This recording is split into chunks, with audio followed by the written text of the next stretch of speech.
nothing to do with this! I was adopted! In this world, there are heroes, and there are villains. Heroes don't kill people. Well, I do. I'm Black Adam from the Sunday Movie Marathon. I'm White Adam from the Sunday Movie Marathon.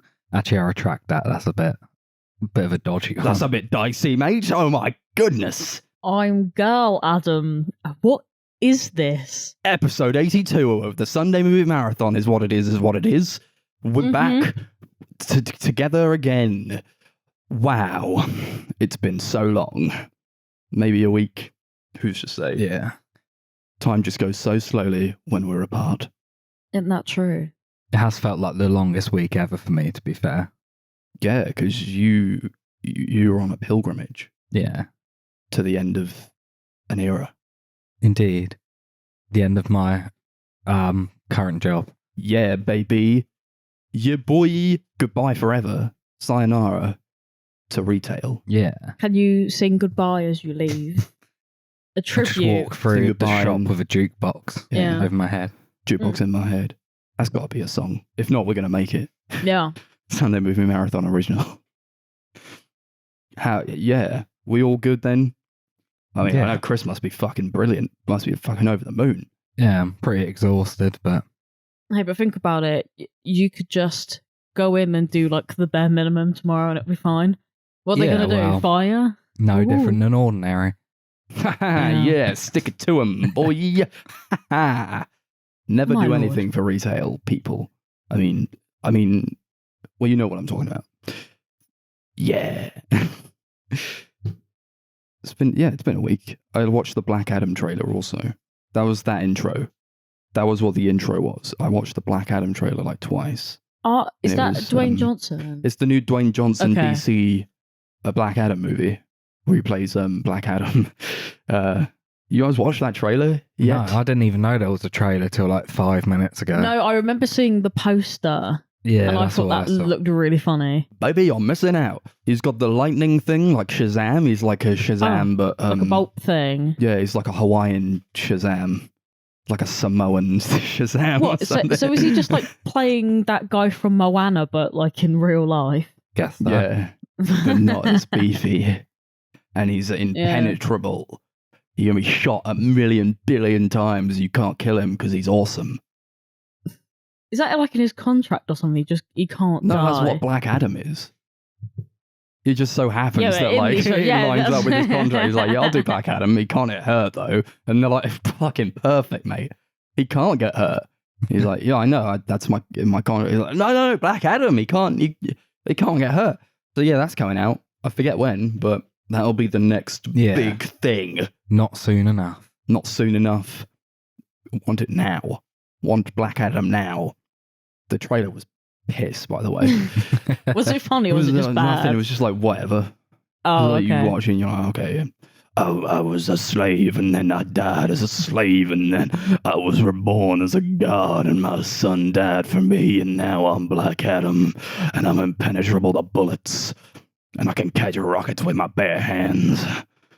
That's so I wish you sick. sounded like that. That would have been Yeah. cool. That would have been nice. That would have been like a cool little southern twang to the character. That'd be cool. It kind of just sounds like you're trying to do the voiceover for those people that are like, tomorrow there is dum dum dum dum dum. It's like fucking One of those tomorrow people. Yeah. Yeah, the tomorrow people. You know when they announce shit. You know, like on a Britain's Got Talent, but like better than Like the that. tomorrow people of Britain's Got Talent. Sure. I swear the Tomorrow People is like a show. I It probably- swear I it used to probably watch is. that show and it got cancelled, I think. Probably. And I think they like, had superpowers. So it all comes back around to Black Adam in the end. The only The superhero. only superhero movie worth watching, worth any of your time. We're going to watch it opening day. Right? Yeah, midnight when is it? When screening. is it even now? We have resources here. We're just not using them. I don't know. Black Adam release date for 21st of October. That's my birthday. Oh fuck yeah! I remember now. I remember. There we go. Yeah, baby. We're going to go for Darcy's birthday. Show her Black Adam 3 times in a row. Brilliant. That's kind of like cruelty. It's my birthday. I But you want to see it. You want to see Dwayne Johnson catch a with that- rocket in his hand. Actually, I do. I would. And we're I would see in the that. trailer, they were like, he just got that rocket with his bare hand. And all the dust goes everywhere, and then he slams his hand against the window, and it's like, oh my God, it's Black Adam. Dun, dun, dun. It's That's riveting. Probably That is going to good. be awesome. Yeah, it's gonna It's be just like yeah. Shazam, but like the suit's black instead of red. That's his suit. Yeah, I didn't even watch They didn't even Shazam. try. I guess it's like from the comics. I don't know.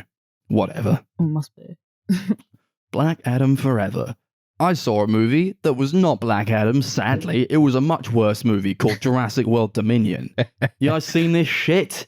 No. It's bullshit. I didn't see any of those other ones though. Don't think so. You watched the first one. Yeah, Chris swears I watched the first one. Yeah. I don't fucking remember. Yeah, I've seen the first two. I mean, then, we by were all default. hungover, so you probably it just wasn't going in your head. Yeah, maybe it I swear to sucked God. also. Yeah, I've Yeah. seen it come up on TV for like the last 3 Christmases. Not just- Christmases, eh? Mm. Chris Prattmases, you should be saying, because he's there. Old Mario himself. Christopher Don't Pratt. forget Garfield. And Garfield. Wait, what? Was that Jessica Chastain or? No, he's playing Garfield in a upcoming thing. Oh my God.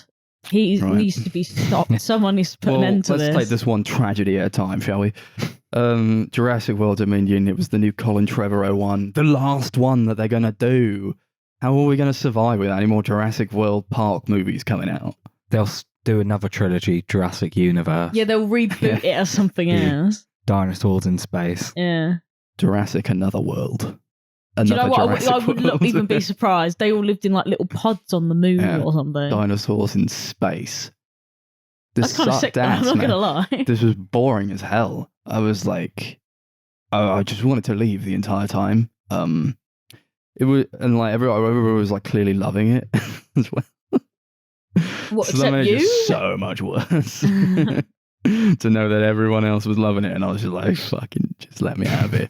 Oh my God. I sat right at the front. They didn't even like the cinema didn't even like frame it properly. It was like a box in the middle of the screen, and like it never Really? changed.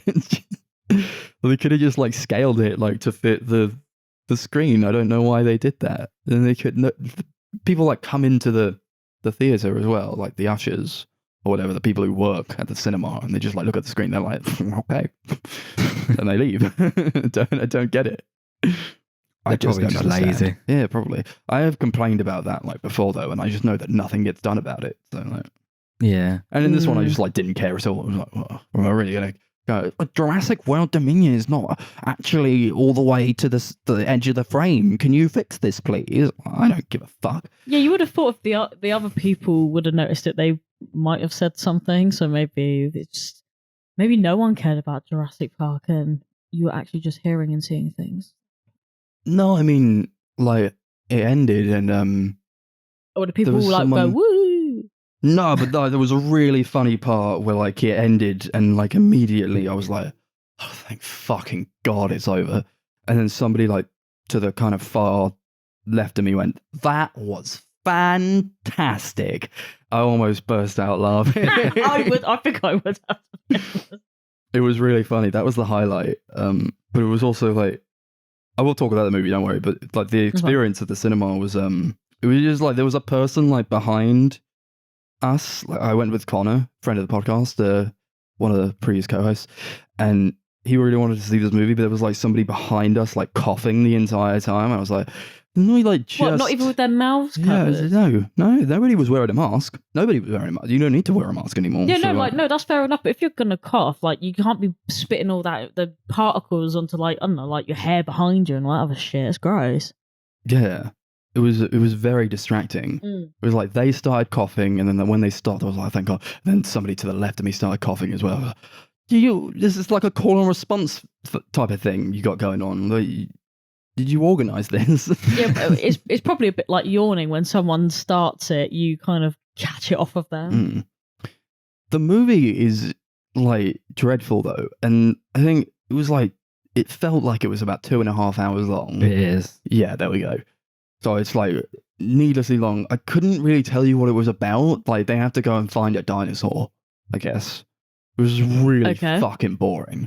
And that's like the worst part about it is like, just like nobody gives a shit about making it clearly because like it looks like shit. The editing is genuinely dreadful. Like they would cut, like a character would be like running, and you'd be like, oh, they've got a little bit to go before they catch up with this character, and then it would cut, but like no passage of time was indicating they hug a person, and like weren't they like over there before, like, and just like they didn't like the sound just sometimes didn't like match up or whatever, and like they just didn't care, and like explosions go off, and you're like, that should have been louder.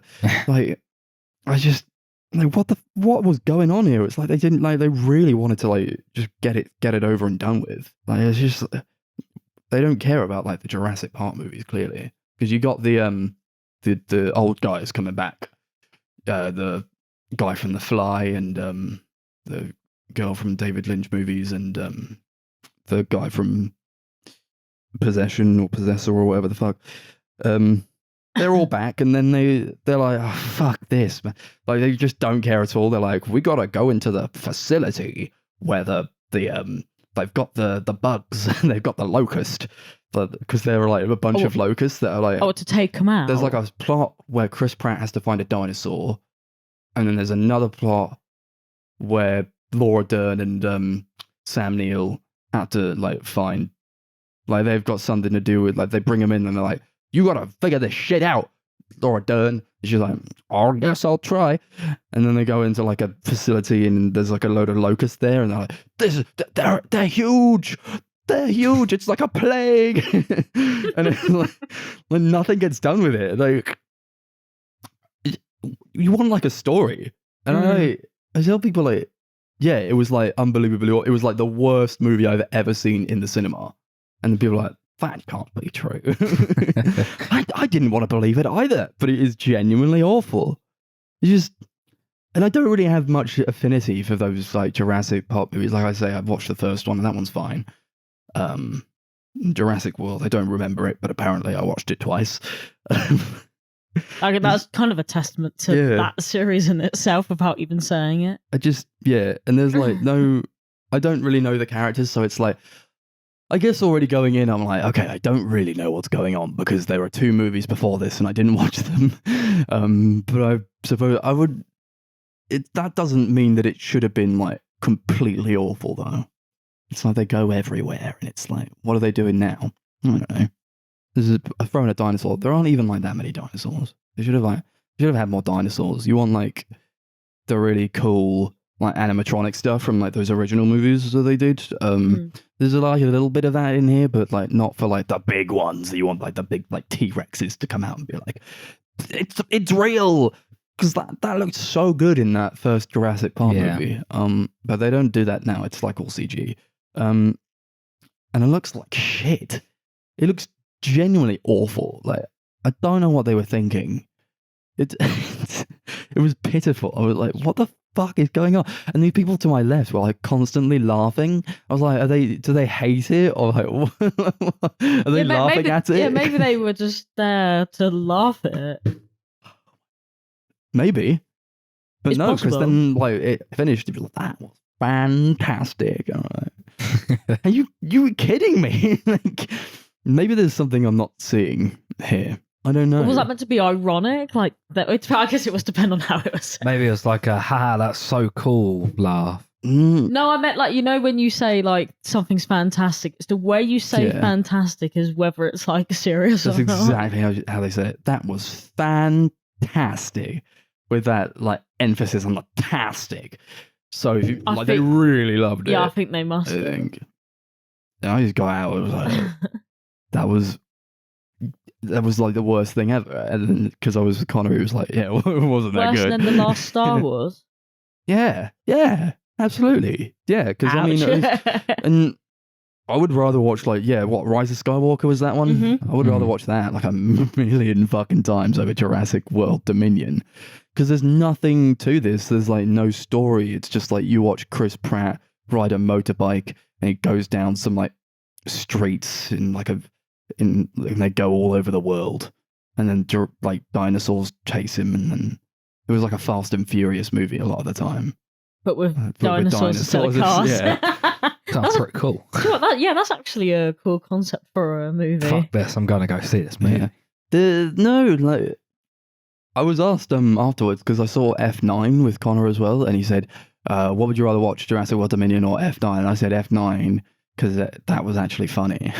But this one, it should have been like, because it was so incompetent, like it should have been funnier.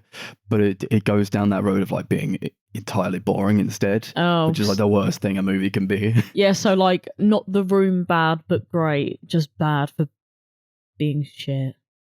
Yeah. That's a shame. But not really, because I'm glad it's over. I will end up watching it because it's honestly the first one and the second one.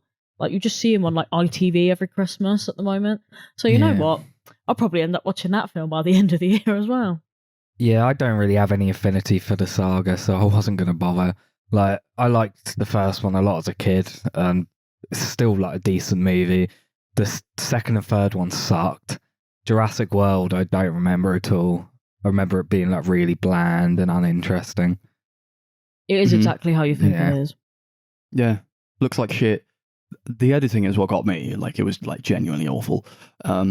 The music was like really loud. A lot of it was like really loud as well. I was like, oh fucking! I was like right at the front. It was like, oh my god, please let me out of it. But yeah, I wouldn't recommend it at all. Go and see something else, whatever the fuck else is on. Go and see that Top Gun movie or whatever. That's probably going to be better than this one. Yeah, apparently that's great. Yeah, awesome. Thank you, Colin. Never again. Until like in like 5 years, he's like, we're doing another one. I don't think it'll even be that long. I think it'll be like a couple of years. Oh, but it's the last one. They'll like reboot it and That's do what I'm something saying. Yeah, else. like a soft reboot. It was like ages between like this one and the last Jurassic World. What, Fallen Kingdom was that one called? I think Oh, it was the a one that while. came out in Like 5 years or something. That was 2017. Yeah, But I 2017. imagine COVID probably had Mhm. impact on that. Well, it was worth it. Thanks, Colin. Fuck you.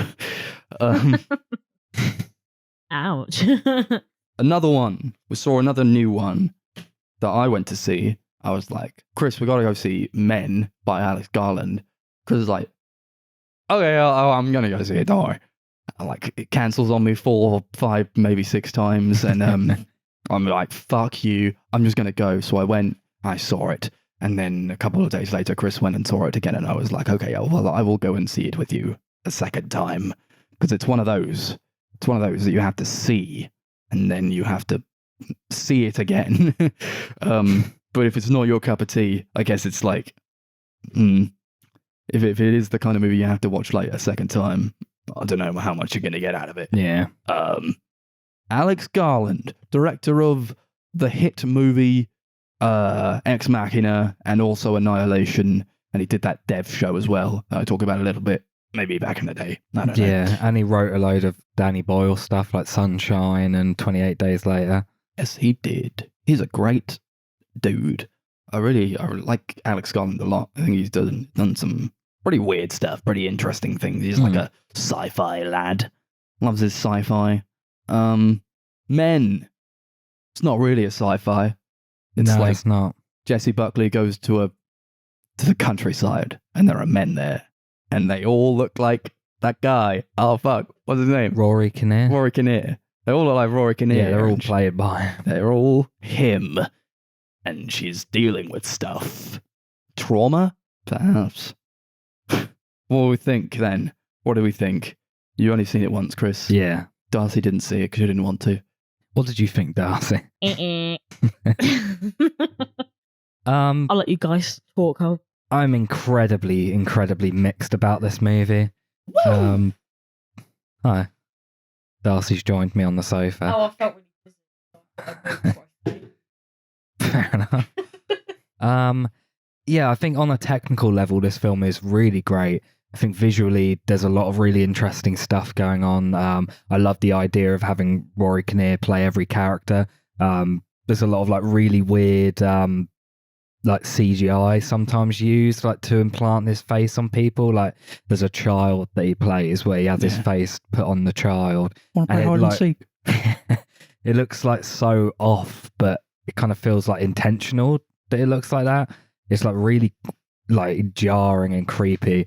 I think the film is also just genuinely quite eerie. There's a few like really great sequences, I think, that are like genuinely really quite terrifying. Like there's a great tunnel sequence, which was really scary. Yeah. That was fucked up, man. A lot of this is like really just weird. A lot of like, I was having so much fun in like the first 2 acts, the first time, and it's like it's trying to go for like a vibe. It's like one of those vibe things, and I love a good vibe. I'd love a good vibe, and this is like, oh, what the fuck is going on here? And that tunnel scene where she's like, she's like out for a walk, and she's like, we learn that she's out in the countryside because her husband died, maybe he killed himself, or maybe he fell. We don't know, like, but like it reveals later. And this is like her way of like getting away from it and like having like some breathing space and recovering and recuperating. So it's like she goes through this forest and it's like really lovely, and the music, I think it's done by Ben Salisbury, who did Annihilation. He's a really great composer, and it's all like, it's very dreamy and like going through the forest, and everything's like really green, so you get all the like the foresty kind of nature vibes from it. And then the tunnel scene, it's when she goes, she's like, which is in the trailer a lot. I watched the trailer afterwards. She's like doing like the echo, and that's supposed to be quite fun. But then like there's this guy who like gets up from the other side of this really long tunnel, and then it just suddenly shifts into like, oh fuck, it's not safe anymore. And then like everything that was all like really interesting and nice to look at and like be a part of is now like twisted, and it's suddenly like not a nice place to be, and like her whole like view of this place that she's supposed to be in to get some like peace and quiet and like have a nice time is suddenly twisted in on itself. Yeah, I think all of that stuff is really interesting. I think for like the first act, maybe first and like half the second act, I was really, really on board. I was really enjoying what was going on. And then as it gets like more like stooped into like the metaphorical angle to the movie, that's when it kind of lost me a little bit. Because I think there's a lot of like really great, like surreal, like storytelling and stuff. Like there's a great sequence in a church, and it keeps like cutting back to this like statue in this church. And you don't really know what the meaning of that is. I thought that stuff was like really interesting, but I felt like a lot of what he was trying to say kind of felt a bit shallow. Yeah, well, not even shallow. Just I didn't feel there was like much weight to it. It kind of felt like it was almost trying to redo Annihilation, but a lot more dumbed down, a lot simpler. And I just didn't really vibe with it. Just didn't really think it had anything interesting to say that I haven't seen done before. And I also didn't think the character that Jessie Buckley plays was that interesting. Didn't really think she has much of a personality past the fact that, you know, she's gone through loads of trauma and she's scared of people. And I just felt like I kind of lost interest because of that. I couldn't latch into anything. Maybe. Quite a lot from her character. I quite liked her. And it is like a lot of it is just dealing with trauma and grief and like these themes of like blame and all that. And I was getting a lot from like its kind of metaphorical angle, but at the same time, it's like I was also thinking about things like Ari Aster movies, like Hereditary. It's kind of going for that kind of thing. A lot of like The Green Knight as well, where it's doing stuff with like nature and like heavy paganism type of like symbology and all that. And there's that like you said, the statue in the church where it's like there's a man on one side and has like got his mouth open, and then on the other side there's a woman with her mouth closed, but like she's got like her hands like opening her vagina, and that was like it was just really weird like pagan stuff that's going on, especially with like nature and like I actually wrote that down. It was like pagans believe that nature is sacred, and that the natural cycles of birth, growth, and death observed in the world around us carry profoundly spiritual meanings. And I think there was a lot to do with that, a lot to do with like how like it was like human nature, and that was also like reflected in that guy who kept following her, who was like naked.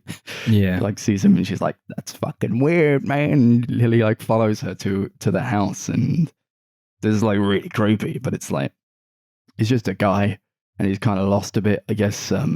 He was supposed to mean something. I think he was supposed to, I guess because he was naked, it was like really going down to like the roots of like why people act like they do, or like if like some parts of us are like learned, or just some things are just instinctual through like human nature and all that. And I guess it was also about the dichotomy between men and women, and like there was a lot of, I think the first time I watched it, I was like going solely on Jessie Buckley's point of view, and then on the second time I watched it, I was dipping a bit more into like what these men were thinking, because like there's just this woman who's like come into their like town, I guess, and they all had lives beforehand, so like they're not really thinking about her, but at the same time it's like they're also creating like this weird, like upsetting and like just like unnerving situation and like atmosphere for her, even though they're like maybe they don't even mean to be doing that, but it's just like a consequence of like how they kind of act, and they don't really think about how like other people would be feeling because of their actions. Yeah. There's like a really good scene when they're in a pub. And she goes there, and like it seems like everyone's kind of against her, and like they basically just have like this almost argument. And she just like, yeah, it's like it really does feel like everyone else is out to get her. Because they let the naked guy go. Yeah. The policeman comes in, he's like, oh, we have to let him go. Couldn't charge him with anything, could we? And that was when there's so many moments in this movie where I'm like, oh, for fuck's sake. Like, so many times I was just like, oh, you dropped the ball there, didn't you? That fucking vicar character was just the creepiest motherfucker going. And it was like, I think Rory Kinnear like wore contact lenses for the vicar. Yeah. He was like brown eyes to like, distinguish him from the rest of them. And it was an interesting choice, I think. I think he did a fucking fantastic job playing all those guys. It must have been like really, really difficult, because I think he had to come up with like, oh, I went out and I came up with like dossiers for all these people and like what I thought they were up to, and like what their kind of whole deal was in their life story. This vicar was like really fucking creepy, and like there was that part where we learned that Jessie Buckley's husband was like threatening to kill himself if she divorced him, and that was like such a scumbaggy thing.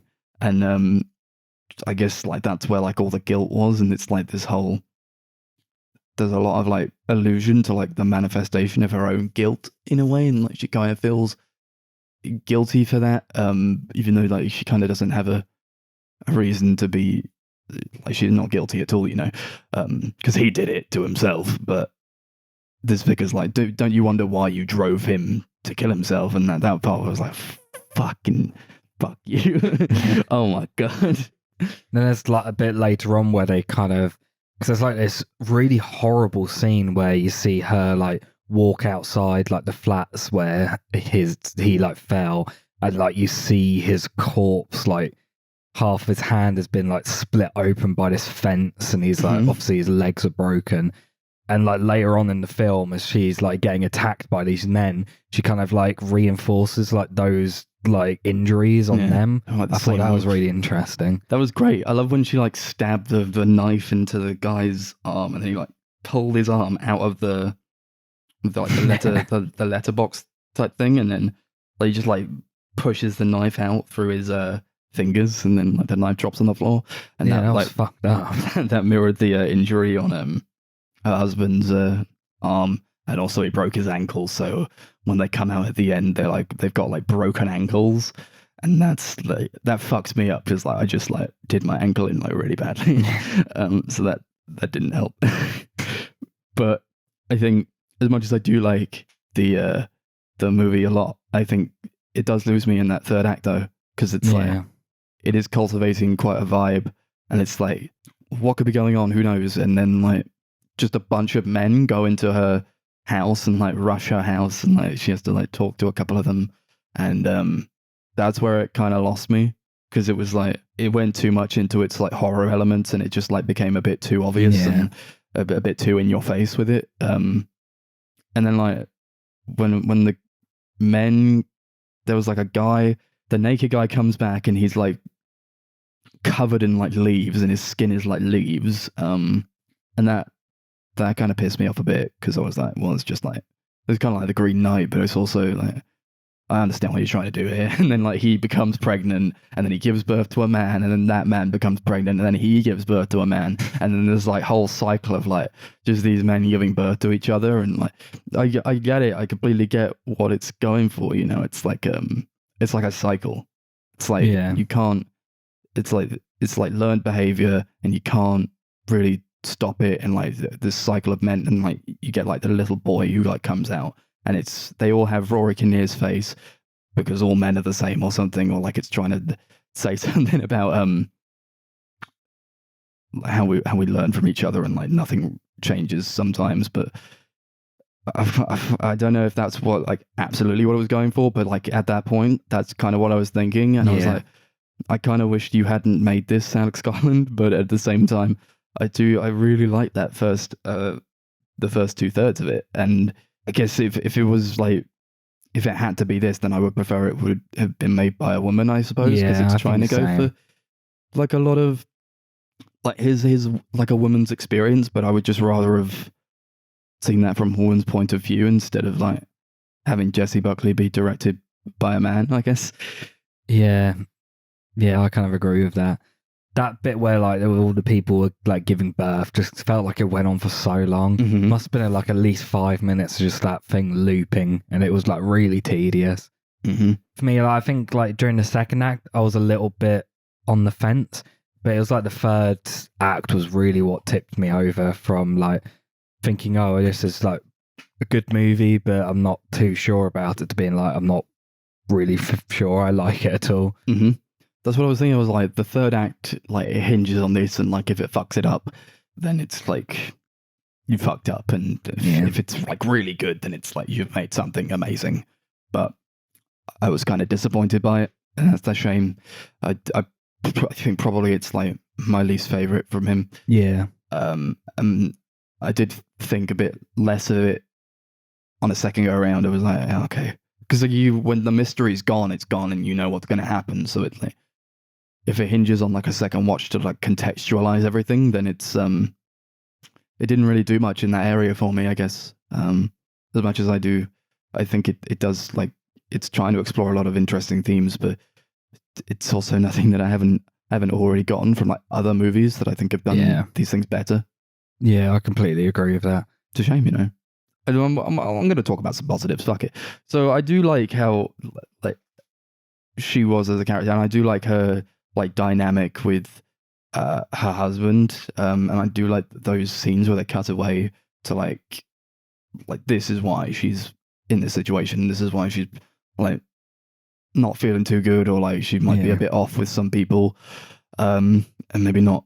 Like, maybe she doesn't want to play hide and seek with that little boy, because like her husband's just died and she's just trying to get away from people. And the countryside is a good way to do that.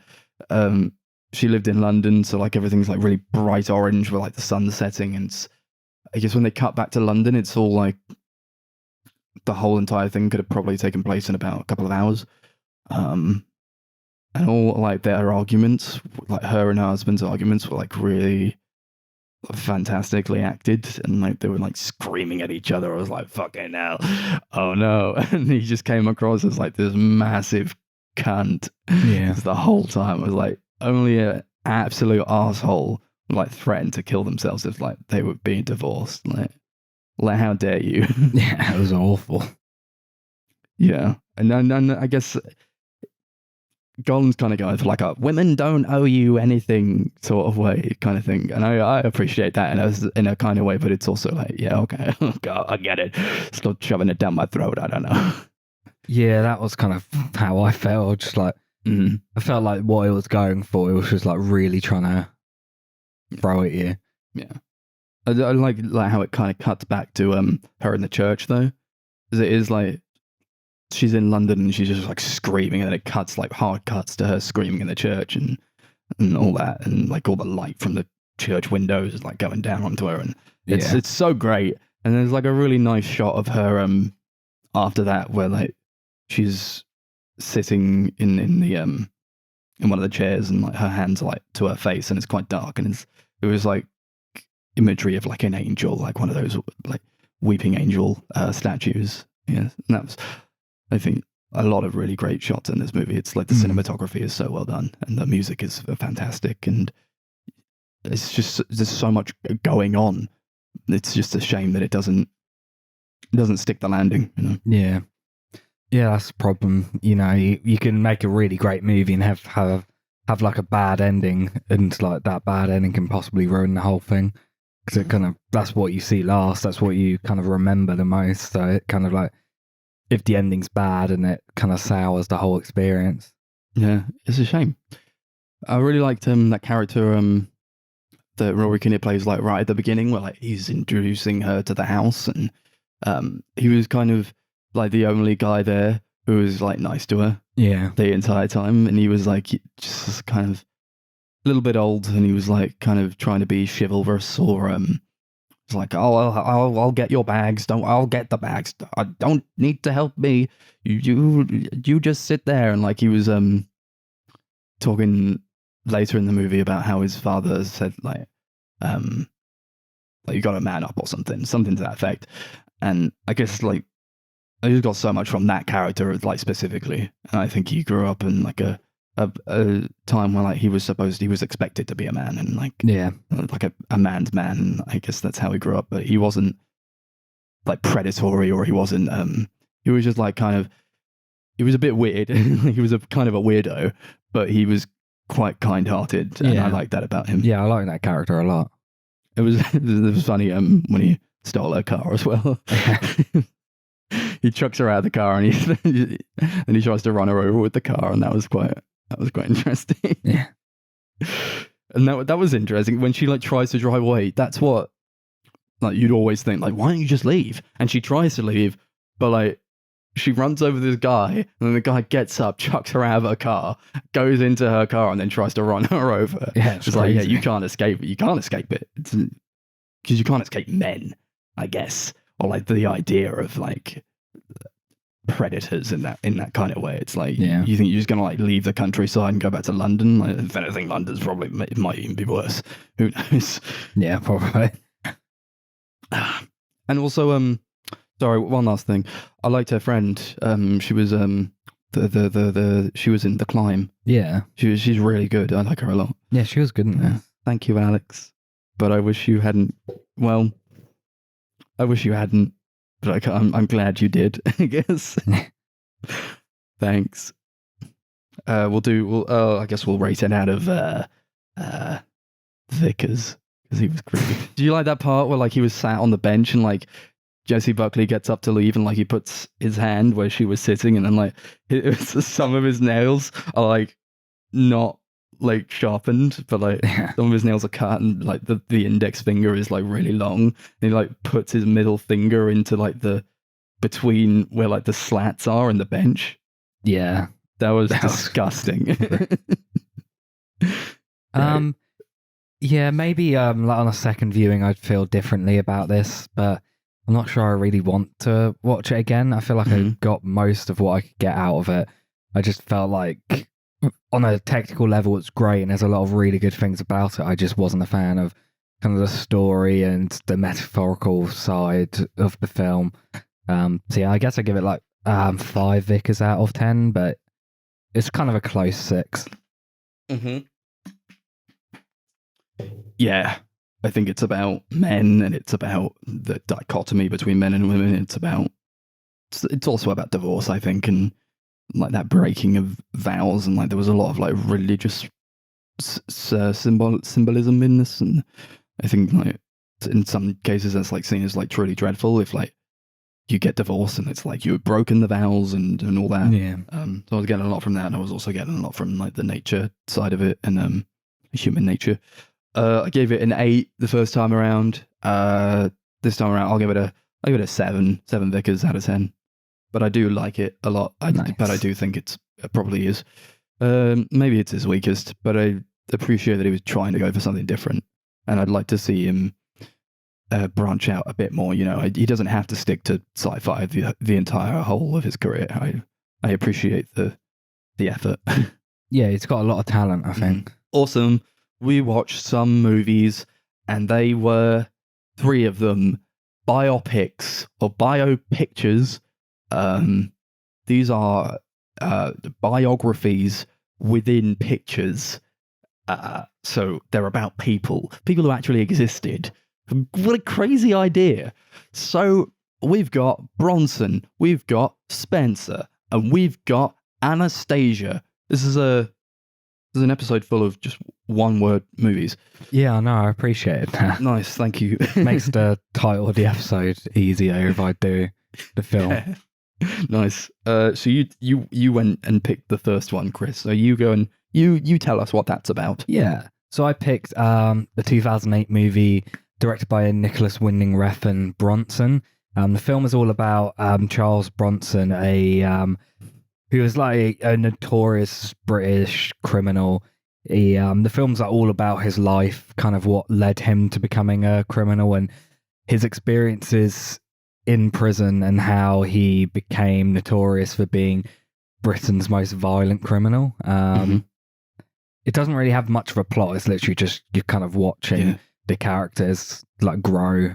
He just does some shit. He just like gets into fights all the time. Yeah. I've seen this quite a few times actually. And it's quite a special movie for me. I really like it a lot. I was introduced to it by an ex, I think, so it holds quite a special place in my heart, I think. But I really like Tom Hardy. I really like Nicholas Winding Refn's direction in this, and the I guess it's a little plotless, but like it's more just like a character piece. Yeah. So that's where you get the fun from, and it's supposed to be like Tom Hardy's like completely changing himself and like becoming this person. And Joel Bronson, he's still in prison now. He ain't never getting out. Yeah, we had this discussion today, didn't we? Yeah, he saw this went movie. for a parole hearing in 2020, and he wanted to make it like publicly televised. And I think because of COVID, it never happened, and That's it's not been crazy. rescheduled. The thing is, if the only thing he's really done is just be like super violent, but he's never like killed anyone, why the hell is he still in prison? Is it just because he's just Because he was constantly violent. insane? Yeah. Yeah, I That's think for why. like the last 10, 15 years or so, he's not been violent at all. But He's mellowed out. yeah, He saw this movie, I think, and he really liked it. I think he reached out to Tom Hardy. he he's said he like- wanted Tom Hardy to fuck his wife. Yeah. He's such a character. It's like they He is don't very have to interesting. they don't have to exaggerate it at all. He just is that guy. And I think Tom Hardy plays him just fantastically. Wait a second. So earlier, Chris said to me that he was going to tell us a fun fact about who was supposed to play him, and now I'm even like, I just want to know now. Oh yeah, so Jason Statham was apparently supposed to play him, but couldn't because of scheduling conflicts. Mhm. Really? Wow. Well, I can't imagine that. I'm at really all, glad to be he didn't honest. because this is like one of if not Tom Hardy's best performance. I think. Yeah. He's like fantastic in this role. yeah, this is one of his best performances for me. It's up there with Taboo, I think, as like a character piece. He just melts into the role. He's this big beefy guy, and he's just like the way he talks is it's completely unlike his own accent, I think. But he just melts into the character, and I really love just like watching him like get all like just like oiled up and fucking fighting everyone, and He's so interesting. he's, isn't he? It's just so going for strange. just like any opportunity to like pick a fight, he'll do it. And I think he's a really interesting character. Yeah, there's a lot of like really entertaining scenes where they like set up him like about to fight all these police officers for no reason, and it's like this whole like big elaborate scene of him like preparing for this fight. There's like a bit where he like kidnaps a librarian and like starts stripping down and gets him to rub in like body paint or something into his whole body before he It fights was like him. Vaseline, right? Yeah. He was like, sit down, you cunt. Says cunt a lot. I love that. Yeah, it felt like "Put every it other word." on my ass. Not in my ass, on my ass. It was great, yeah. Everyone's like scared of him. But I think he just like revels in it. He's having so much fun. I think you kind of have to though. You can't play someone like that unhinged and not have Yeah. fun with it. Yeah.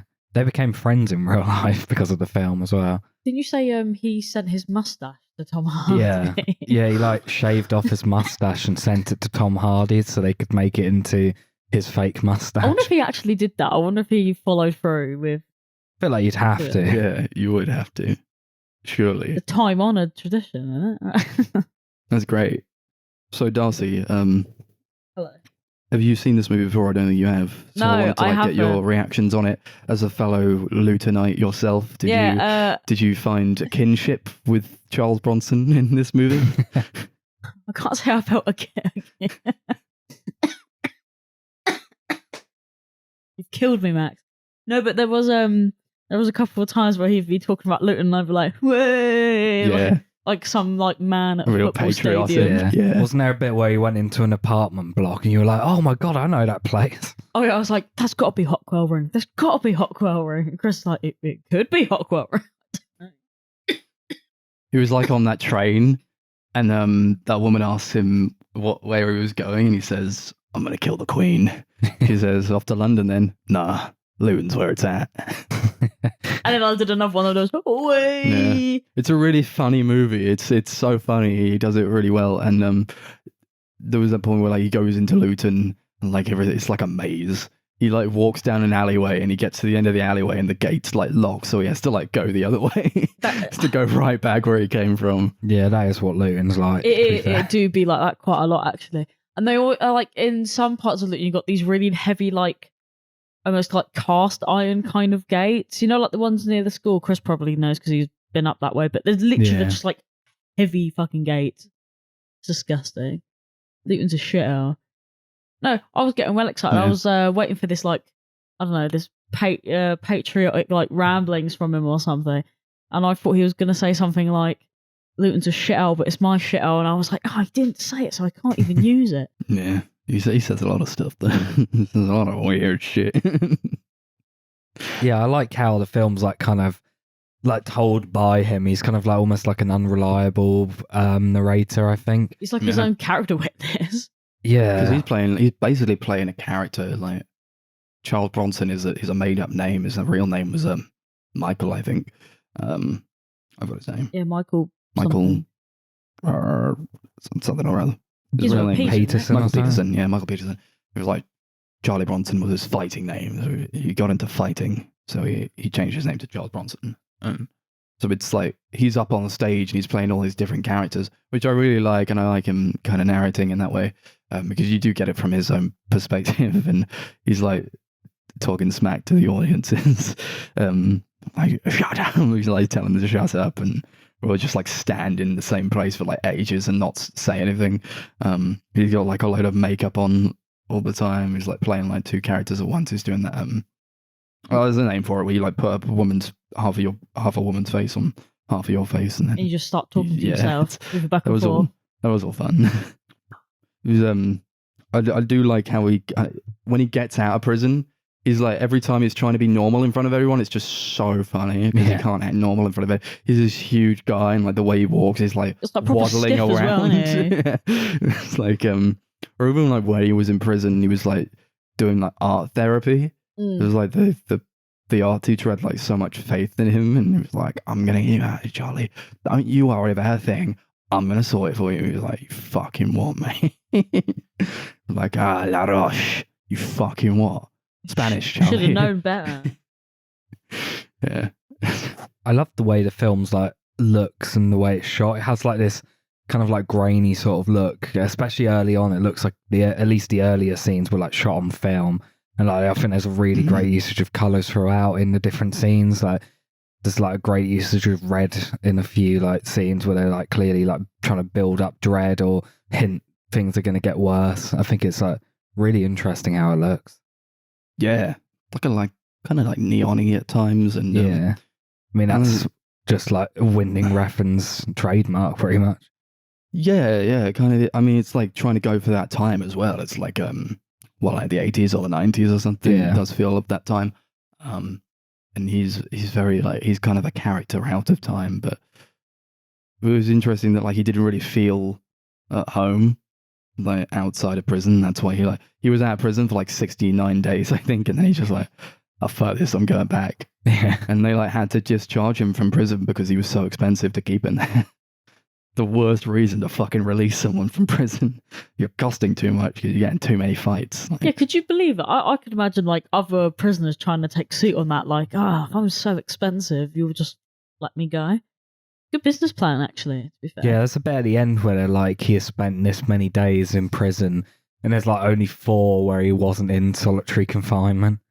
Yeah. 30. Yeah, it was 34, and then like how it ends, like he's just like stood up in that really tall cage that like doesn't let you sit down or anything. He's like covered in blood. Yeah, He's it's screaming. It's crazy.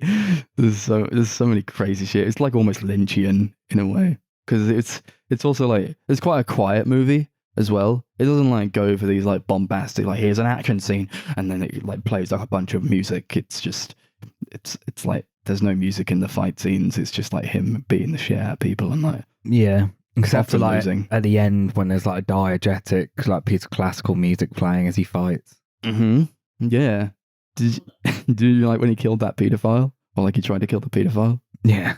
That was great. And that whole like part where he's in the mental hospital and they're in this room. It's like a kind of like a basketball pitch sort of thing. And everyone's just kind of like very quiet. And they see the camera just like pans across the room and he's like, oh, he's monged out on a chair and like he's dribbling and like this guy comes up to him and he's like, you and me, we could never go on this like kid.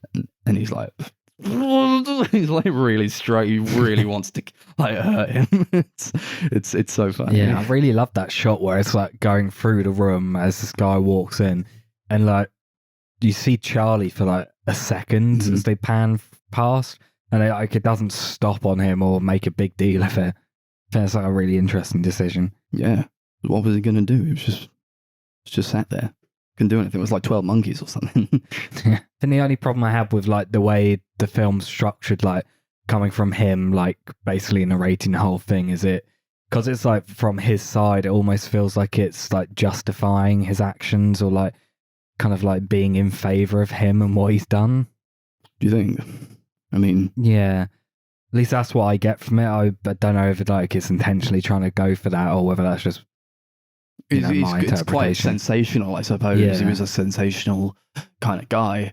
And he's a likable character, I will admit. He is likable, but I don't get the sense that if they want us to think that he was great or anything, because they do kind of end it with like, and he just like, he's just still there and he's just like, that's how he's going to die. And it's kind of a tragedy, but also that's where he wanted to be at the end of the day. Yeah. And maybe he doesn't want to be there now, but it's no, he said that this film, the only inaccurate thing is like how it makes it seem like he loves prison because he really hated it and like says it's like the main cause of his poor mental health. Yeah, he like literally says, I loved it. I love like that whole scene where he's in the art studio and he's like painting the teacher who like kidnaps him and he just like makes him a work of art. He's like shoving an apple in his mouth and that's I think that was a Salvador Dali, painting. isn't it? Oh no, it's Magritte, I think. Yeah. Magritte, the man in the apple and the bowler hat thing. Yeah. Yeah, I think that's Magritte, I think. And like he's all covered in like he gets naked a lot in this movie. So you see Tom Hardy's cock a lot. Yeah. And I missed it the first time and then I didn't realise he got it out another like 3 more times. Yeah, a lot of cock in this movie. But I think that was like so striking when like he was not the cock, but like when he was like covered in like black charcoal and he was like making the guy into a piece of art. That was like it was a very quiet scene as well. So it was just like You're it was just like watching meditative. madness, You just like watch him meditating as he's like taking this guy hostage and he's like they're like, what do you want, Charlie? He's like, music. Give me music. Yeah, and then like he starts talking to the art teacher. And it's only when like a tear like rolls down his cheek where he's like, right, get him out, he's had enough. Yeah. All right, he's had enough. Go on. You know, like he's always like ready to fight. He knows when a fight's coming. He's like, all right, and he does get a few licks in, to be honest. And they're all like suited up in armor. He's like such a huge guy that like, how could they take him on? Yeah. Just starts like throwing them at some points. Yeah, but he like chucks that guy into the air. He's like in like complete body armor, and he chucks him into the air. Like, what the fuck? My God.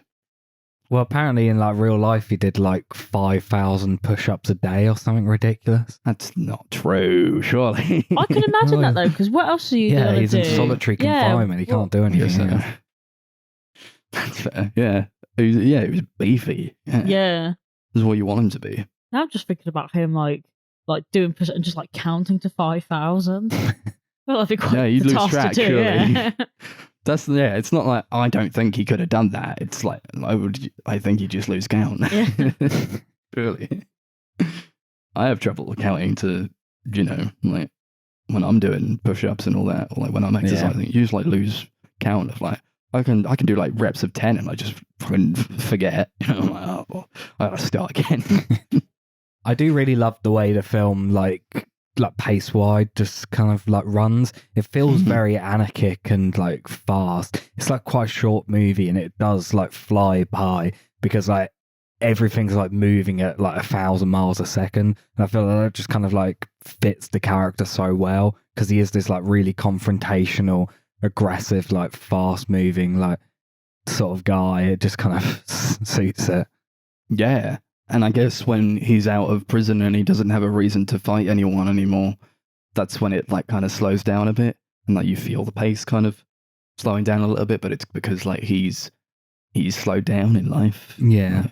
Like I've got a girlfriend and like I don't even like what's happening really. And there was a great part where like she says that she's seeing another guy.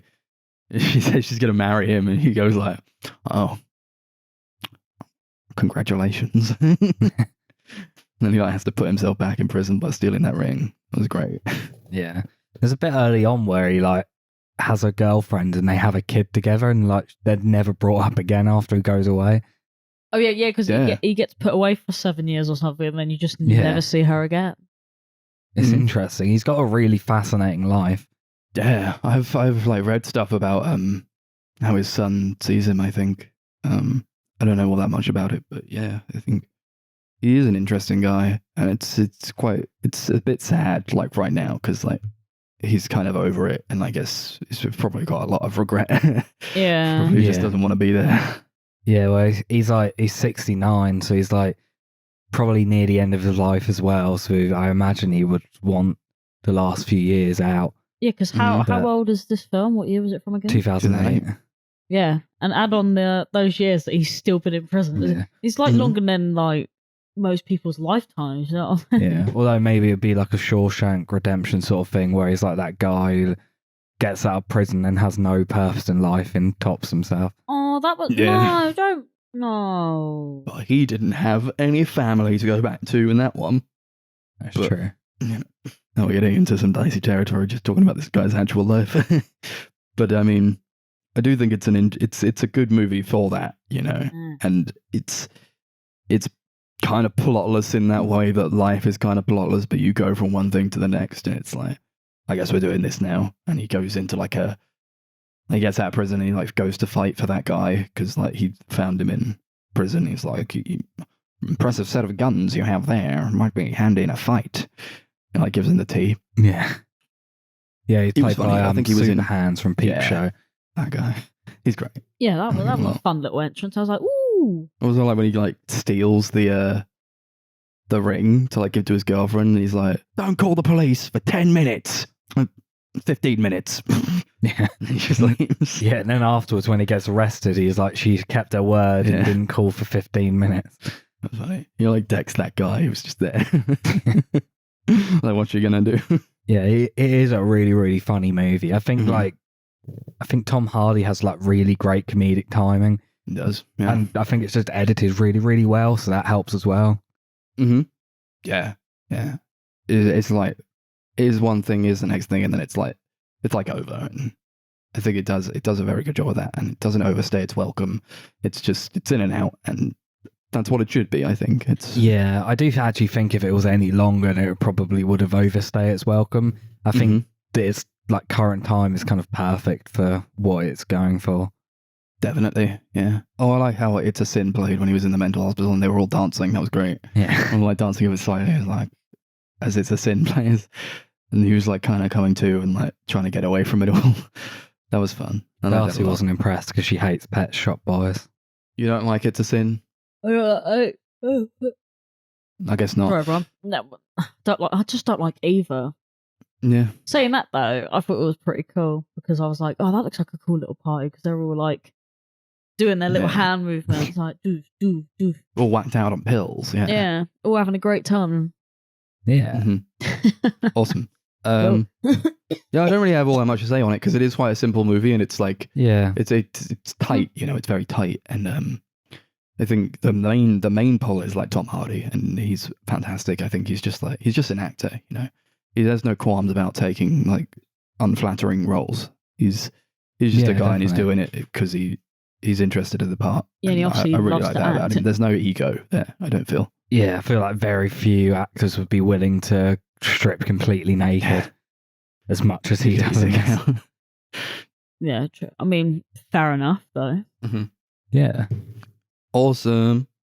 Thanks, Tom. Thanks, Nicholas. Awesome. What are we going to rate this out of? Tom Hardy's penis. Cool. We actually agreed on this earlier, but forgot to tell you. So Yeah. Oh, cheers. Yeah, I think this film's great. It's so much fun. This is the second time I watched it. I watched it a couple of years ago on recommendation from Max. And I liked it a lot then, but I think I enjoyed it more this time around. Just flows really quickly. It's really interesting character. I would like to hear a little bit more about like him as a person. So I might see if there's like any books or anything. So yeah, I'd give it like 8 Tom Hardy's penises out of 10. Yeah, nice. I think. Yeah. Just like it's really well written as well, and like the comedic timing is there, and it's a very violent movie, and there's so much blood, but it does balance that and the comedy very well. And it was like that part where he says he like gets in from the fight and he's like, I gave you magic in there. He says, you just pissed on a gypsy in the middle of fucking nowhere. It's hardly magic. And he's like, he's a character that kind of doesn't know what he wants a lot of the time, and it's quite sad, but it's quite relatable at times. But it's like you kind of don't know. It's like a cautionary tale, I guess. Yeah. Yeah, I like it a lot, and I do think it's probably my favorite Tom Hardy performance after his performance in Taboo, but they might kind of be on the same level for me. I'll give it 8 Tom Hardy's penises out of 10. Also, I didn't like it as much this time around as I had done previously, but I don't know if that's like, I guess it kind of just leveled out. I don't know if I just kind of wanted to really like it before, but it is really solid. Go on, Darcy. No, you tell us what you thought of it. Oh, I actually really liked it. Nice. It's very like seldom that I can sit through a movie and like the pacing, because obviously I'm like constantly bored by everything that happens ever.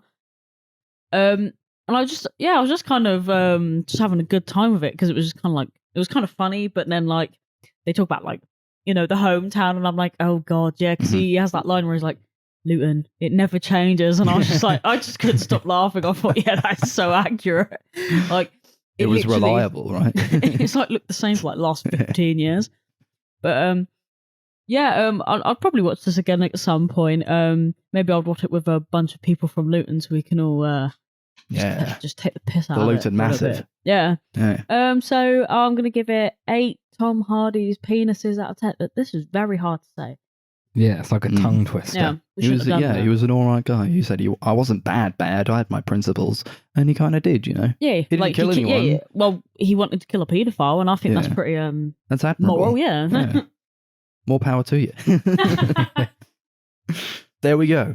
My movie. I picked a movie we've already talked about, but I do it again and again. I picked Picking a Hanging Rock the first time when I was like, oh, I'm going to pick this one again. Now I'm going to do another one again, because we said we were gonna at some point. Yeah. Next week, Mac's going to pick Tropic Thunder. Next week, Max is going to pick Tropic Thunder. Please do But not. this pick week, Tropic Thunder. I picked the movie that came out last year. It was directed by Pablo Larraín, director of Jackie, and also director of this one, Spencer. It's about Princess Diana of Wales, the late great, yes.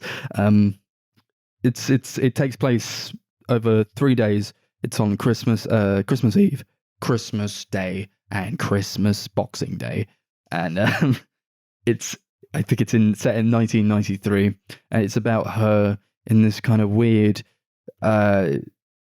quasi state where like she's really like out of sorts with the family, and like she kind of doesn't feel like she belongs, or like there's a lot to do with like this sort of different, like this changeover where like Charles was really kind of like, he was kind of having an affair, I think, with Camilla at the time, and like their Charles and Diana were really not getting along, so like that kind of impacted, and she just really wasn't getting along with like the family, or like she really didn't feel like she belonged there, and obviously they were going to side with Charles obviously, because that's their family, and I think she was just a person who really didn't feel like she belonged in that world, I think, of this like really regimented, here's the monarchy and here's how it's always been. Yeah, she It's seems about- very down to earth, but I think it's probably because she did live a semi-normal life, didn't she? Because she married in, essentially. Yeah. I think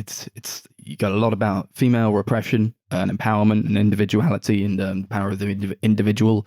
As much as it is also about just Diana as a person. It is kind of an interesting kind of biopic where it's about a lot of things, and it's about more than just Diana at the end of the day. But I watched this like 4 times now, maybe. I fucking love this movie. It's like one of my favorite movies. It's really great. What do we all think of Spencer, Darcy? You haven't seen this before, have you, Yeah. Darcy? So No, I was crisp in my mouth because I didn't want to be like, you crunch, hold that crunch, monster crunch. punch and you tell us. Space Raider. Yeah. Well, I did say like ages ago that I did want to go and see it, but I just like never really got around to it. I think it was worth it. There were some really like visceral kind of moments in it. I kind of brought one up to Max the other day that I know Chris and Max already have previous history with this like particular like piece, but there was like just like I just felt really uncomfortable and tense like almost the whole time, and I was. It's one of those weird things because I was just kind of like, I wanted to like it more. I loved it, but I don't know, like the way everyone was talking about it was like it was like the greatest thing ever, and I was like, oh yeah, it was okay. Maybe I'll like it again more if I watched it again. But I think a lot of that also came down to that we were watching it quite late at night, Yeah, and then trying to get up again early for we the had next to morning. like spread it over 2 nights where I had to get up early the next day, so like we were both exhausted watching it. Yeah, I felt like watching the second half was a bit more tiresome than watching the first, but that might have just been because of like how we watched it. Yeah. But I actually really like this movie. I like the dynamic between Diane and her sons because I think they're really sweet, and I just want to like cuddle them, and then they grow up to be who they are. So it's a shame. I think there's probably I could get more out of if I like watched it another time, because I assume it's kind of one of those films that kind of gives you more to think about, especially with like all these links to like Anne Boleyn and stuff. I didn't fucking get it, to be honest, but obviously, yeah, there's like things that either you guys are probably going to explain or I'm going to have to like watch it again, Perhaps, yeah. figure it out. Who knows? But, Yeah. yeah, I don't even remember what I was going to say, but No, yeah, that's fine. it was a movie. Yeah. You watched this, what, twice now, Chris? Or- Yeah. So, second time around, you get more out of it, or like... I'm not sure I did, but I think that's because of the way we watched it, like just that experience. I still got a lot from it. I think it's a really, really interesting movie. I love the way it delves into like themes of like mental health and kind of the idea of like being forced into this spotlight that maybe you're not really comfortable being a part of, and like your family kind of like falling apart in a way. I think it's really well handled the way they do it. And I think one of the things I like the most about the film is that it doesn't necessarily have to be about Diana. This could have been about like a made up character, and I don't think it would have hit any lighter. I think it still would have been as well made as it is. There wouldn't have really been much difference, like depending on who the film's about. Yeah, I kind of admit I didn't feel the need for it to be a film about her. It could have just been about some other lady who happens to have sons and doesn't like her family very much. Like, I don't know why it had to be her. But I mean, I guess there was like, you know, there was a purpose for it, because I mean, everyone loved Diana anyway. So if we say anything now, we'd definitely get it cancelled by somebody. That's why I think it's an interesting biopic, because, yeah, I guess it didn't have to be made about her, but it is about her. And it's also like only 3 days worth of her life, of her entire life. And I found it quite interesting to frame it in that way, because you don't get like the entirety of who she is as a person. It's just this one part of her life where she is very anxious, and like there's a lot of turmoil in her life, and this was a very fraught time for her, I think. And I guess it's fine to have like a biopic about a person in that way, just to explore the themes of it from this character's perspective, because she was going through these kinds of thoughts and situations at that time. It's like, why wouldn't you make a movie that, if you were going to make this kind of plot, like why wouldn't you center it around someone who was going through these exact feelings at that time? Yeah, I think it's a really good example of that. Yeah. It's just kind of like, I'm so tired. I think Kristen Stewart is fantastic in the movie as well. This is like easily my favourite performance I've seen from her, and it's kind of like, it proves to a wider audience just how talented she is. Because I feel like she's only really been doing, like, over the last few years anyway, she's only really been doing like indie sort of movies. This was like her first big like performance in the limelight since Twilight. So I think a lot of people, because of Twilight, just kind of assumed she was a bad actress. Yeah, you can kind of see she's come like leaps and bounds since Twilight. Like, I was literally sitting there and I was like in awe most of the time. I thought, how is that the same person that played that deadpan, like bitch face going out with a vampire? Like, how is that the same person? Yeah, I mean, obviously it's the same with Robert Pattinson as well. Like, he's incredible. They've blossomed into some talented little people. Talented and sexy people. They are. They genuinely are. I think she's amazing. I think this was it might have been the best performance of last year. Yeah, and she should have got the Oscar, but whatever. Who actually got the Oscar for that? Some lame, whatever. Someone lame. Not her who should have won. But I think like she just did so well, and like the mannerisms, and I've watched a lot of like interviews with the real Diana, because when this film came out, I watched it. I was like, that was really interesting, and now I kind of want to learn more about the person. So I like read her entire Wikipedia and watched a lot of interviews with her. And I think Kristen Stewart just gets like, not only does she get like the look down, but like also she gets like, she worked so hard on like the accent, but not just like a British accent, but it was like Diana's accent, and like the way that she would like speak, and like her inflections, and the way she would kind of like, it was I don't really know how to explain it, but it's like the way she speaks is quite interesting. I think when she's speaking in interviews, it's like she has such a way of talking to people that's like completely unique. Yeah. And she just gets that down really bloody Apparently well. One of Diana's bodyguards said that she's the closest he's ever seen someone get to nailing her. Yeah. There was like a lot of points in this movie where I'm just like, it's like maybe she's in like a shadow or something. I'm like, that just looks like Diana. Like 100% that just looks like her.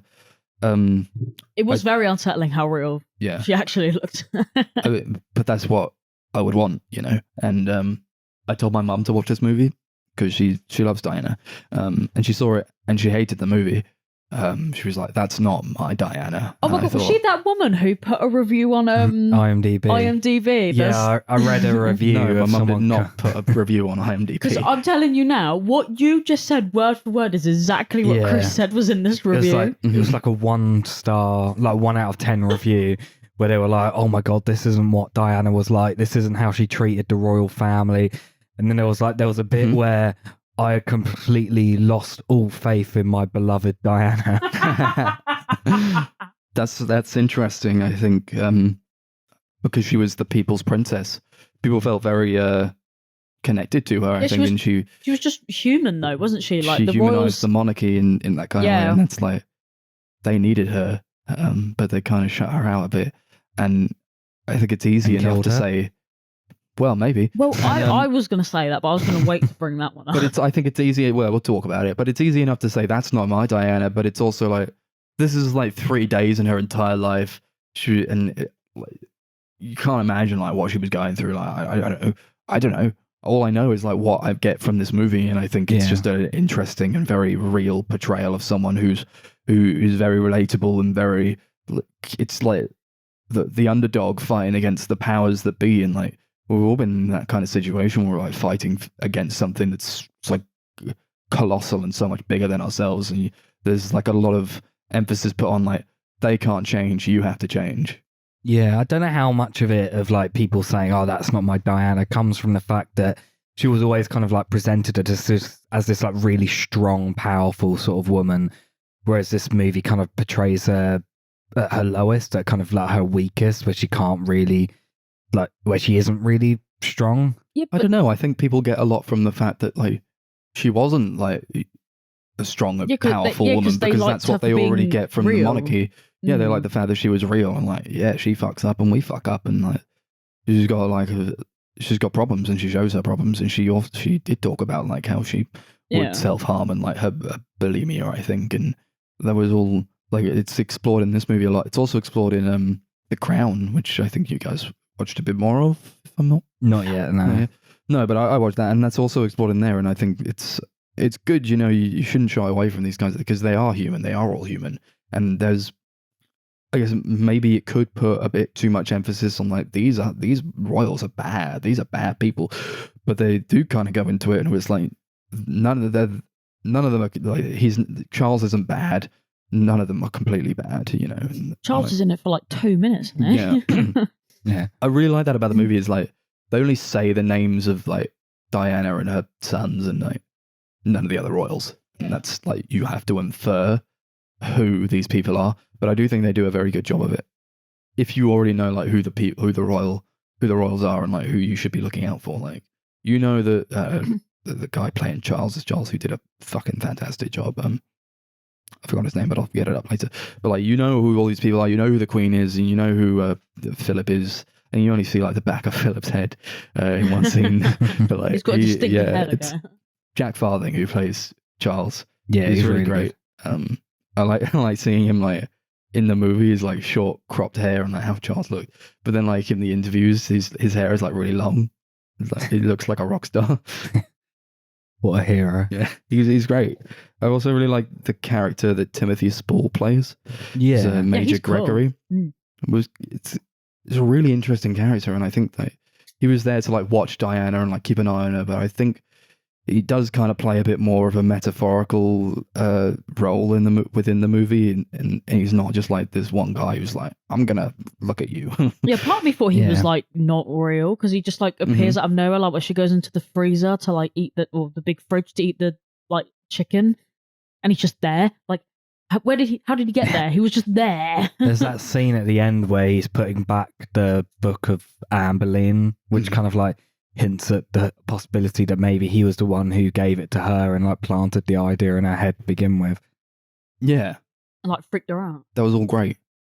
I like the inclusion of that book as well, Anne Boleyn, Life and Death of a Martyr. And you said you didn't really understand what was going on with like all the Anne Boleyn stuff and like the King Henry VIII stuff. I think it's very prevalent in the movie. You got that huge portrait of King Henry VIII in there, in the dining room, I think, and like on the other side is like a much smaller portrait of Anne Boleyn. So that was interesting, I thought, to kind of hint towards the contrast between like King Henry VIII and Anne Boleyn and maybe Prince Charles and Diana as well, because what was it they say? Said she married the King of England and the king chopped off her head because he met another woman and wanted her to be queen instead. And that was like, it's the parallels between Henry and Anne and Diana and Charles and Camilla. And it's like kind of like he's cutting off her head and like she's become a martyr and she sees herself a lot in Anne Boleyn as a person.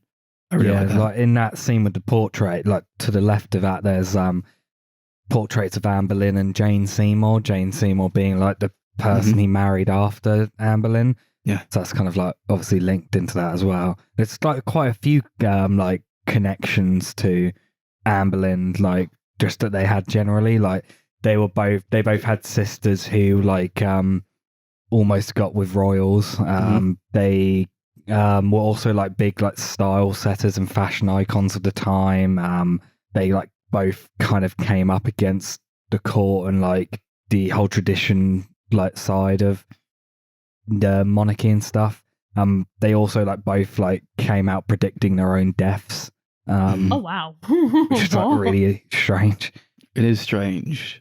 I think there's so much to read into in this movie, and I appreciate we didn't get into it like the first time we talked about it, because like we acknowledged then that it was just such a dense movie with just so much to unpack.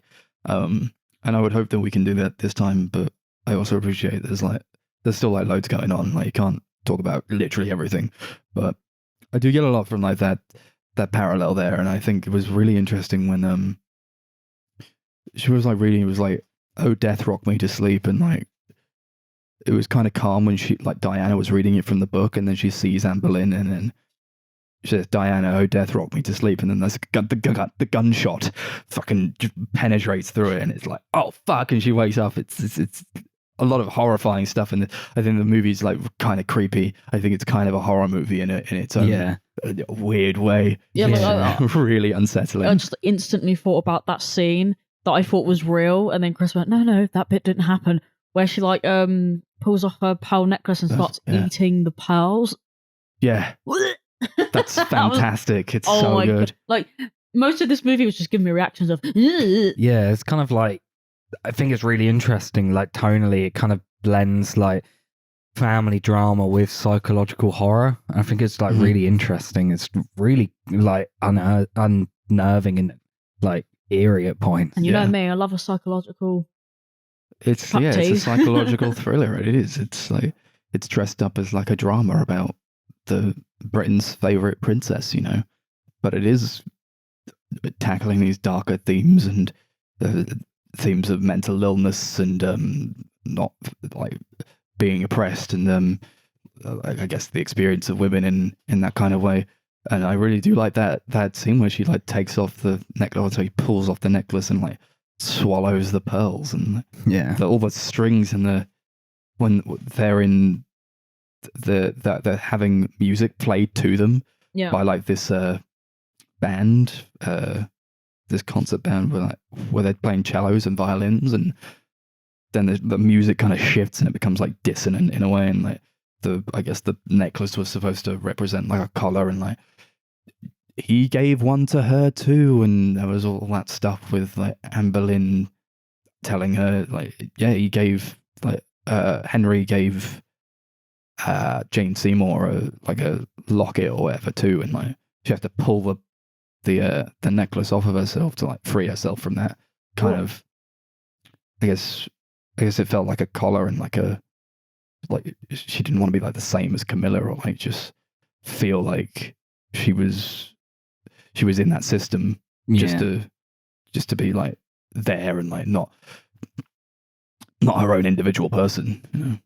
Yeah, I think what really adds to like the disturbing, like eerie sort of tone is the music. I think Johnny Greenwood's score is so incredible. Like it blends like jazz, like really discordant, horrible sounding jazz with like really harsh classical music, as well as like really like somber, quiet like classical music. I think it's like some of the best work he's ever done. Yeah, definitely. I mean, he came out with this, and then like in the same year he did Power of the Dog as well, which is also a fantastic score. Yeah, and Licorice Pizza, but that's not really a score. Yeah, No, sure. I mean, it's just he's fantastic. I mean, he's incredible, and I do think it adds a lot to the atmosphere of it. And I think I would love to just like listen to it like of a night. You know, that's like the kind of score you could just like listen to it in the night time and like just feel it. It does contribute a lot to like what Diana was feeling at that time, I suppose. It's a fantastic job, and it's like it kind of plays like a noir.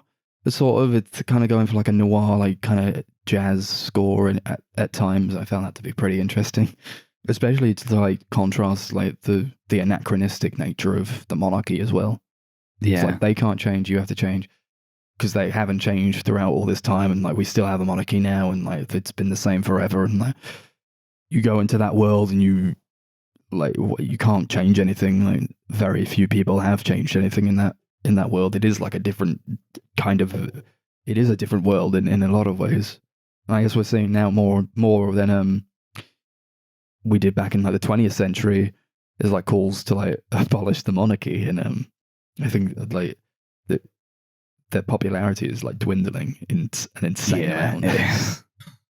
Because now our generation's coming, and like all the older generations are dying in the mud, and we're out here being like, yeah, down with the monarchy and all that. I think it's a very it is a very archaic system, you know, they got going on. But would anything even happen if we got rid of the royal family, or would we just carry on with Boris as normal, so to speak? Like, does anything even happen? Do we get run by someone else? Does Boris Johnson become like he some moves dictator into or something? Buckingham Palace? Yeah, like does he become the not king? Like, I just wonder. You know, I don't know. I don't know exactly what happens. I know that it would change a lot. I know that a lot of things would change, definitely. I know, like, my nan is convinced that if the Queen wasn't there, the army would slaughter us in the street like dogs. She once told me. So I'm excited for all that to happen. Same, because I don't think it's going to be much longer, to be honest. I guess it's interesting to be talking about this movie so soon after like the Jubilee, the Diamond Jubilee or whatever, the Platinum Jubilee. Yeah, was that a stylistic choice, Max? Did you do that on purpose? Sure, why not? Okay. It kind of just reinforces the idea that I really do not like the royal family. Like, either like, okay, sure, the Crown made it seem like you know, they were a bit more human, and you know, obviously, you know, they are, like, you know, they have their own lives and stuff at the end of the day. But every time I see something with the royals in it, I leave hating them so much. Well, you know, if you watch The Crown and you like hate all the characters, they've done a bad job, right? Exactly. Yeah. Yeah, there was something you loved about this movie. Ah, do tell. I think you know what we're gonna say, right? Because like my favorite part of this movie was not seen enough in this movie, and they are the tiny little shortbread doggos. Well, the corgis. Yes, the corgis. They get out. The corgis had their own cars. They had their own car. They rock up and they open the door and all the corgis come out, and like nobody else gets out of that car. It's just the corgis. Yeah, because they got little fasses, so they got to get themselves all out of this one they're car. Like the most pampered and looked after dogs in the world. Mm-hmm. Yeah, I'm not gonna lie, I was really jealous, but it did kind of wake me up for a couple more seconds, and I was like, oh, I love corgis. I just really want a corgi. Every time she was losing interest, one would show up and she'd be like, I'm back. I'm back in the room. I didn't really. I honestly think it was just because when we watched this when I was like super tired, because I did enjoy it, but I kind of often found myself going, how many more minutes are left? Just have to review I it really need to go to bed. time. I think I probably just should I just watch it again? I probably will. It was really interesting. I don't know if it'd be the kind of film that I would like show my like nan and granddad, because I'm not particularly sure if they would either enjoy it or they would be like, no, the Queen was lovely. But I don't know. Who knows? I mean, it doesn't really go like, it doesn't really show the Queen all that much. I mean, no, I saw in like one scene, but I don't remember her actually being in it that much. Yeah. She had a really great line though. It was like Diana goes out and she's in a like blue Gucci suit and talking about fuck, what is it? I don't know. Yeah, I think she said something like the Queen says Diana says that she loved her dress on like the Christmas Day speech, and she says, "Oh, that wasn't the one that my dresser picked out for me." It's like, "Ha, wink, wink. I'm like you, Diana." And I was like, "Shut up." And but then she says that the only portrait that really matters that they take of you is the one that ends up on the £10 note, and that's when you realise all you are is currency. I was like, "Oh, fuck." Yeah, it's a great It's line. fantastic. It's really great. It's true though. Like the royal family for us are like the biggest like cash grab as well, aren't they? Like And like, not they even sell. people. They literally sell. They're just there to be on merchandise and Yeah, like you know when you and see money. when was it Meghan and Harry? yeah, Yeah. maybe. So no, remember when they got married and all the Americans were like, "I'm going to tune in and watch the wedding," and the Yeah. other one that happened, the other one, William and the other one. William and the other one. Yeah, Yeah, but they all loved it. I remember watching William and Kate's wedding back in the day. that's it. William it was and Kate. really Yeah. long. Yeah, it was. It was like an went on all-day forever. event, wasn't it? Yeah, And I swear Yeah. there was like coverage on it for like 6 weeks afterwards. It was just not stop. It was like, which royal wore the best outfit? And I was like, I don't care. Why should I give a fuck? I really like what the film's going for visually. It kind of has this like really like soft and smooth sort of look. Like the colors are like I wouldn't even say like washed out, but they're kind of like muted in a way. They're not like They're really kind of overbearing. pastel-y. They are. but- They're quite pastel yeah. You're like, I think it looks quite imperfect, but I love that look to it. yeah, kind of blurred edges and Yeah. like with a lot of film grain. Kind of Claire looks like Mathon, baby. Claire Yeah. Mathon doing the cinematography. She did Portrait of a Lady on Fire. nice. She's fantastic. I love her so much. It kind of looks like it was shot like when the film's set, like in the early Yeah. 90s. Yeah, I- definitely. I think he's definitely going for that kind of look. I mean, I watched Jackie, and that's Pablo Larraín's previous movie, and he does a really good job of just like putting you in that environment and in that time. He's I've a heard, a lot of people like fantastic that, don't director. I really liked all the costumes, to be Mhm. honest. Oh, the costumes Yeah, are I- fantastic. I found It's myself so going, good. Like all of them are fantastic. All of Diana's are like amazing, and Yeah. like she stands out, you know, and like it's the movie's about her. She puts on a red dress or her Or that like, really, like, that good. There was like a green one, lovely- wasn't there? as well? yeah, the what is it, like the green and red checkered one that she shows up in. Yeah. And I think like maybe the best one was like the big dress and like the big cream dress where Oh, the one that's on the poster art. Mhm. Yeah, that Yeah. one's it's that's so gorgeous. nice. It's Holy lovely. shit. It's so good. I mean, they did it fantastic. All the like the costume and makeup and the hair, fucking amazing. It's Yeah, so like good. they nailed that hair. I don't know how the hell they did that. It was just unreal. Like, because we were like, I don't know, what were we the even hair looking is her half up? the Yeah. illusion, you know. You're like, was- that's it was Diana. crazy. Like, you look at it, if the hair wasn't I always right, thought then she it had blue eyes though, but did she have blue eyes? I don't know. would, I don't even know because she did. Kristen Stewart's got that thing going on where they're kind of blue, but they're kind of not blue. They're kind Kinda of like green. some other color. Yeah, like Yeah. I was like, oh shit.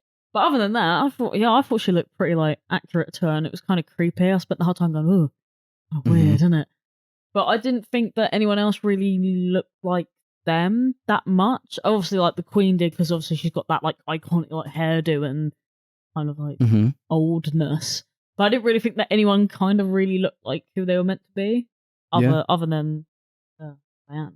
Yeah. I mean, I don't really mind that though. To be honest, Oh, they're not really relevant. No, to- because it to is me. about her, but it's I don't know how those people looked at that time, you know, in Oh, it's just 1993. things you Google, And innit? I think it matters that you know who these people are and who they're supposed to be portraying, and I do think they do that very well, and they get that across without even so much as like saying, "This is Charles." You got that? All right, good. And I think they do that a lot with like, you know, they never say like, "Here's Elizabeth, here's Charles, here's Philip, here's Anne," and all that. You just know, and they do it like, "Here's Camilla." There was that fucking piercing shot where they were like coming out of church on Christmas Day, and she sees Camilla across the way. She like locks eyes with her, and it shows her twice, just like looking at her. I'm like, and that's Camilla, and you don't even need to like. Yeah. They don't even need to tell you, and it's like such a fantastic shot. It's so good. And you just like you communicate so much with just a look, and it's like one of one of the great looks movies. You know, you just communicate so much with like the looks of it and all that. It's so great. Also like Sally Hawkins as well. Yeah, Who's she's like, good in that. Who's in love with Diana, and she's Amazing. like this only like tether that holds her to like a reality. And it's when Sally Hawkins and I forget her name. I'm sorry, Maggie and Diana are talking, and it's like she talks to her like a real person, and then when everybody else talks to her, it's like they're like robots. Like they don't even care. It's really interesting to see that contrast to it. Yeah, she also comes across as someone who like they're friends and they're like really close, but she also doesn't kind of like pander to Diana, because you can tell that she's not a fan of being like a royal. Yeah. So she's just talking to her like, "Oh, Diana, do you want to go get some shit in this car and go to the beach or something?" I don't remember where they even went, but you know what I mean. It's that sort of like energy. Get in the car, we're going to the beach. Yeah, it's great. And I think that whole scene with like her sons, where they're just like around the table and like with the fire, the candlelight, and they're like role playing like sergeants and all that. I think that was a lot of that was improvised. And I think that we mentioned that the first go around, but they just do a really great job of it. It is very human, and that's when you realize like, oh, a lot of this hasn't been like very like human led interactions. It's like because it's like following a regiment, and like it's all regimented and all everything. It's it's never what should be done. It's like what must be done. Like all that. It's really great. I really think those kids did a really great job. Yeah, they they made it feel like liberating, like that bit at the end. Yeah, where she's like, "I'm just going to get KFC and we're just going to go to London. We're going to eat the KFC and you're going to have a great time." I do really like the scene of them driving down the road with blaring out Mike and the mechanic. Yeah, all I need is a miracle. Yeah, I had no idea what it was, and I was like, "What the hell is this?" And Chris is singing along. Right? It's so good. That's one of the best moments in the movie, and I think it's probably one of my favorite moments in like any movie ever, because it's got all the weight of the triumph. It's like she's free, she's got out of there, and like you didn't realize how constricted it all was, and now like they're in the convertible and like the hair's in the wind, and was it Harry or William's like, "I'm cold," and she says, "Oh, turn the heating on then, because you can heat up the car." And then when she asks in Sandringham, which is where they are, I think, is like, "Why don't you just turn the heating on?" They're like, "Well, we just got blankets," and like, and it's always cold there. It's always like this sense that everything's really cold, and everyone can hear everything that everyone says, and like none of your thoughts are private. They can hear your thoughts in there, and it's like Big Brother of. So when they get out of there, and it's just this liberating moment, and their hair's in the wind, and Mike and the Mechanics is playing, and I think it's one of my favorite songs ever. I think and it's such a perfect ending, especially with the KFC at the end. Yeah, it's really good. We got anything else, or? Yeah, probably. Yeah, probably do. I think Sean Harris did a really brilliant job, and I think they talked to the real Darren afterwards, and he really liked the movie. I think he said that Kristen Stewart did a very good job with it. I think he was like one of her only tethers to like the real world as well.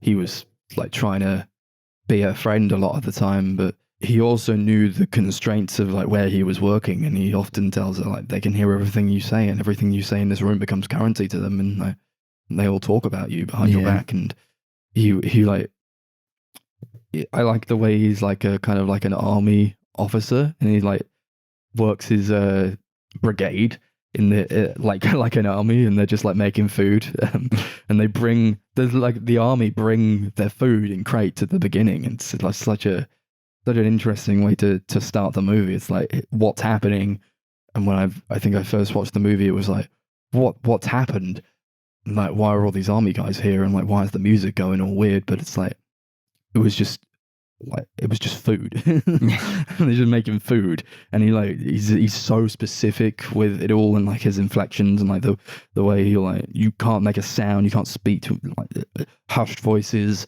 and all that, and like there's a sign on the wall of the kitchen that says something like speak quietly, they can hear you.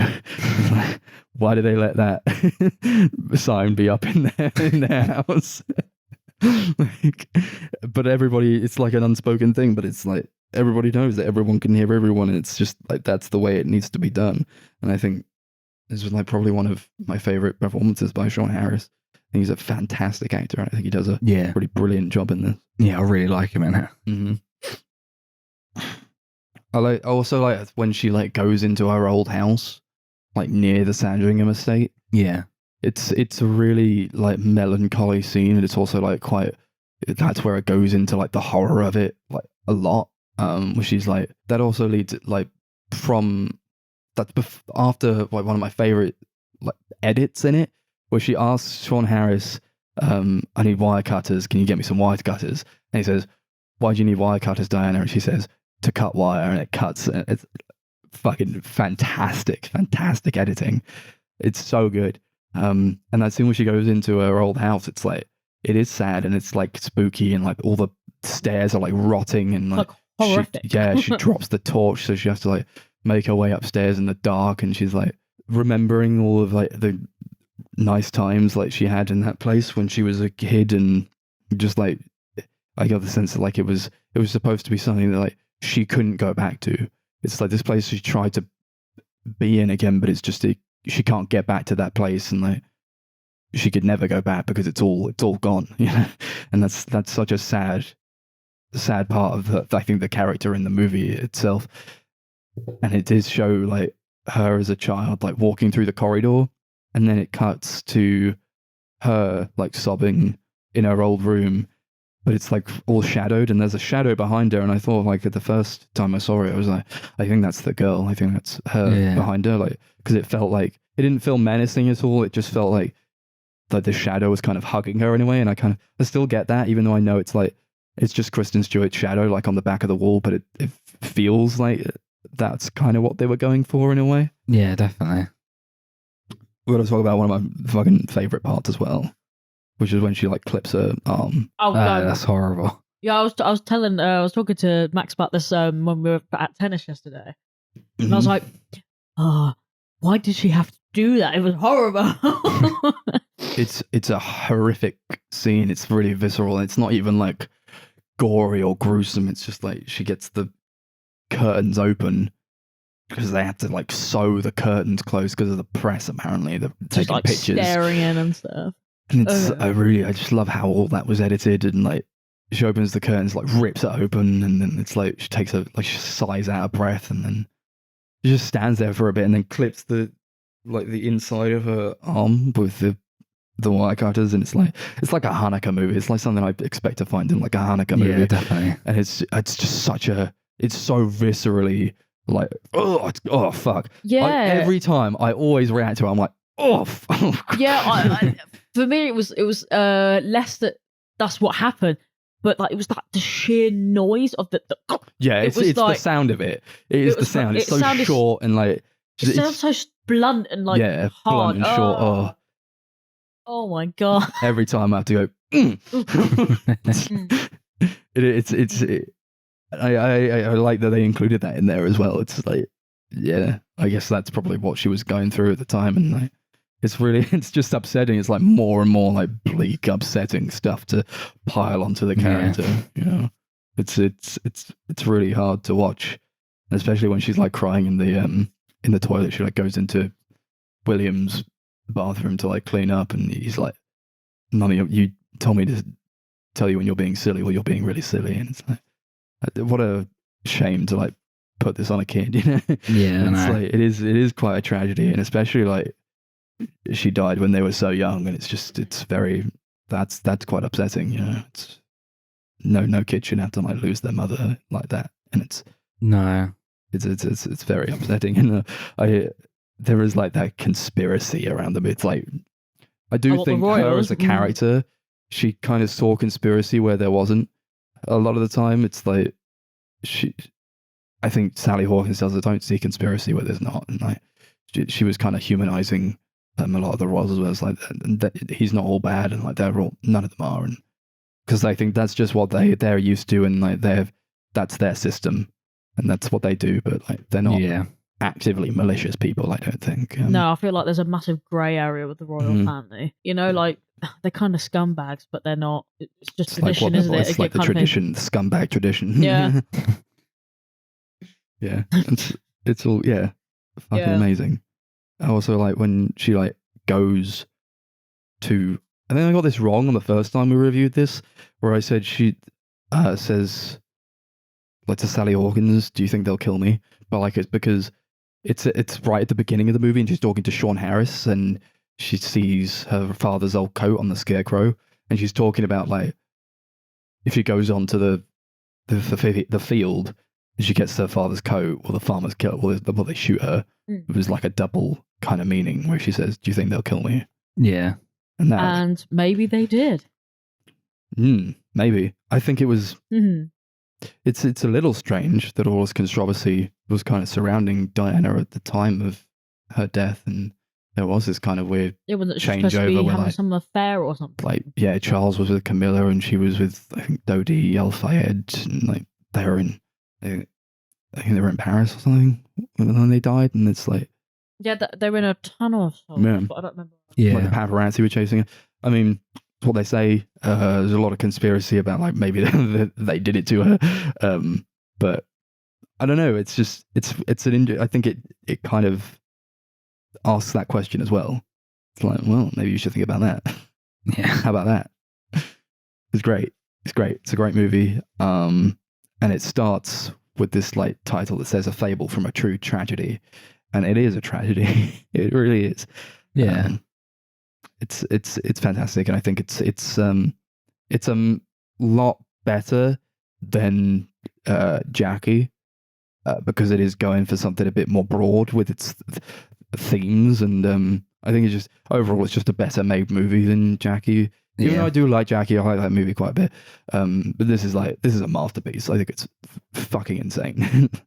I can't believe they managed to make it and like not bore me, because this is the kind of movie that could bore me a lot, but it does a lot with what it's trying to do, and it's all the better for it. And I think it's a movie that a lot of people are not going to like, and especially like I wouldn't show this to a monarchist. I wouldn't show this to anybody who loves Diana or anybody who loves the royal family, because they're not going to get much from it. I don't think it's not solely about Diana. It's about a lot of other things as well. It's just kind of using her as a viewpoint. I think we kind of took a chance when we went to see it because we didn't really know how it would be, whether it would be something more interesting or whether it would just be like a standard dull biopic. Yeah, I don't know why we went to see it. Why did we go to see this movie? I don't know. I wanted to see it because obviously I wanted to see Kristen Stewart in something else. Mm-hmm. I probably said, "Oh, that would be interesting" because it had corgis in it, Yeah. but I never came. Mm-hmm. It was not to be. This was watching this was the first time I realised what she meant when she asked William, "Did you see her at church?" And he says, "Who, mummy?" And she says, "Jane Seymour." I was like, okay, she means Camilla. Yeah. I was like, Oh. it hit home for me now, and I still love the moments where she's like, "Now leave me, I wish to masturbate," and all that stuff. It does have its funny moments as well, and it has this brief moment of levity, and especially like when they're running around on the beach. I really like that as well. It's like you got away for a bit, and that was great. Yeah, you never see her so happy then when she's like not with any one of those people or anywhere near the place. Yeah, lovely. Thank you. We'll rate it out of pheasants because they shoot those pheasants. They're becoming men. William and Harry, they're becoming men by shooting the pheasants. Okay. Darcy's not agreeing with this, but No. Okay. You want to finish what you're eating and then tell us what you think? I said, leave the pheasants alone. Oh, okay.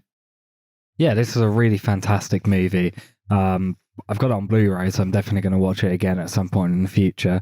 I just think it's like really well made, really interesting biopic. It's something different than just like a retelling of someone's life. They kind of use this person as the backdrop for a story about something greater, but like it's just really well executed. All the acting's great. Just a masterpiece. Give it 10 pheasants out of 10. It's lovely. It's wonderful. Unlikely movie to be amazing, but it is amazing, and I think everybody brought their A game to it. I think it'll stand the test of time, honestly, because it does feel quite timeless in a way. I love it. I love it very much, and the past and the present are the same thing.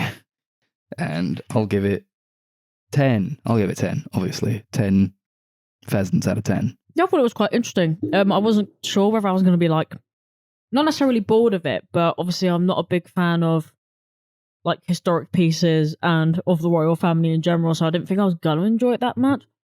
But like actually upon watching it, I actually found it was quite interesting how they tackled Diana as a person, especially because I was thinking that at the beginning when it was talking about, oh, this is like a retelling, you know, like whatever, and I was just like, what, are we going to see her die at the end? I hope not, because I just feel like that's kind of like, it's been done, like, you know, everyone knows the story. So the way they tackled it was really, really interesting. I'll probably have to watch it again to understand these, like, I mean, now that you guys have talked about these parallels, they kind of make a bit more sense, but I still don't kind of, I don't understand how that was like set up and things, because maybe I just wasn't paying attention or whatever, but yeah, the rest of the film was great. And then I really wanted KFC afterwards, and I like KFC, but I really wanted that, you know, like the gravy, but like the gravy's made of like arse hair or something, so like you can't even eat that shit anymore. Anyway, so No. What do you mean? It's made of chicken fat. Yeah, it's made out. Yeah, it's made out of like chicken fat, but it looks disgusting. And then Darcy found out about it, and I was like, "That's pretty much how all gravy is made." Yeah, and I haven't had gravy. That's so. KFC gravy is good. It's the best gravy. Anyway, on this watch, I'm gonna. What was it? 8 what out of 10? Pheasants. Pheasant. Oh, leave the pheasants alone. Yeah, nice. Yeah. I also like when, like, sorry, one last thing. When her and Charles are having that conversation across the pool table, I found that all really fantastic, and like, their dynamic and their like the way they bounced off of each other was fucking fantastic. And I love it when he says like, there has to be two of you, and you have to make your body do things that you hate for the good of the country. For the good of the country. Fantastic. I almost feel like every royal hates being a royal. I just get that impression so much. Like, I understand that you're born into that family, but, you know, you could just, like, not do it. Yeah, just get rid of it, you know? But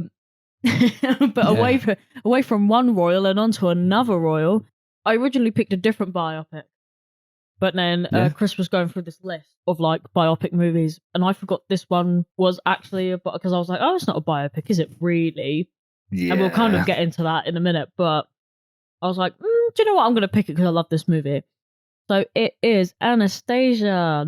It's not a Disney film for the millionth people that literally there's like thousands of people that think. Well, it is owned by them now, but everyone used to think that Anastasia was a Disney film. Directed by Gary Goldman and Don Bluth.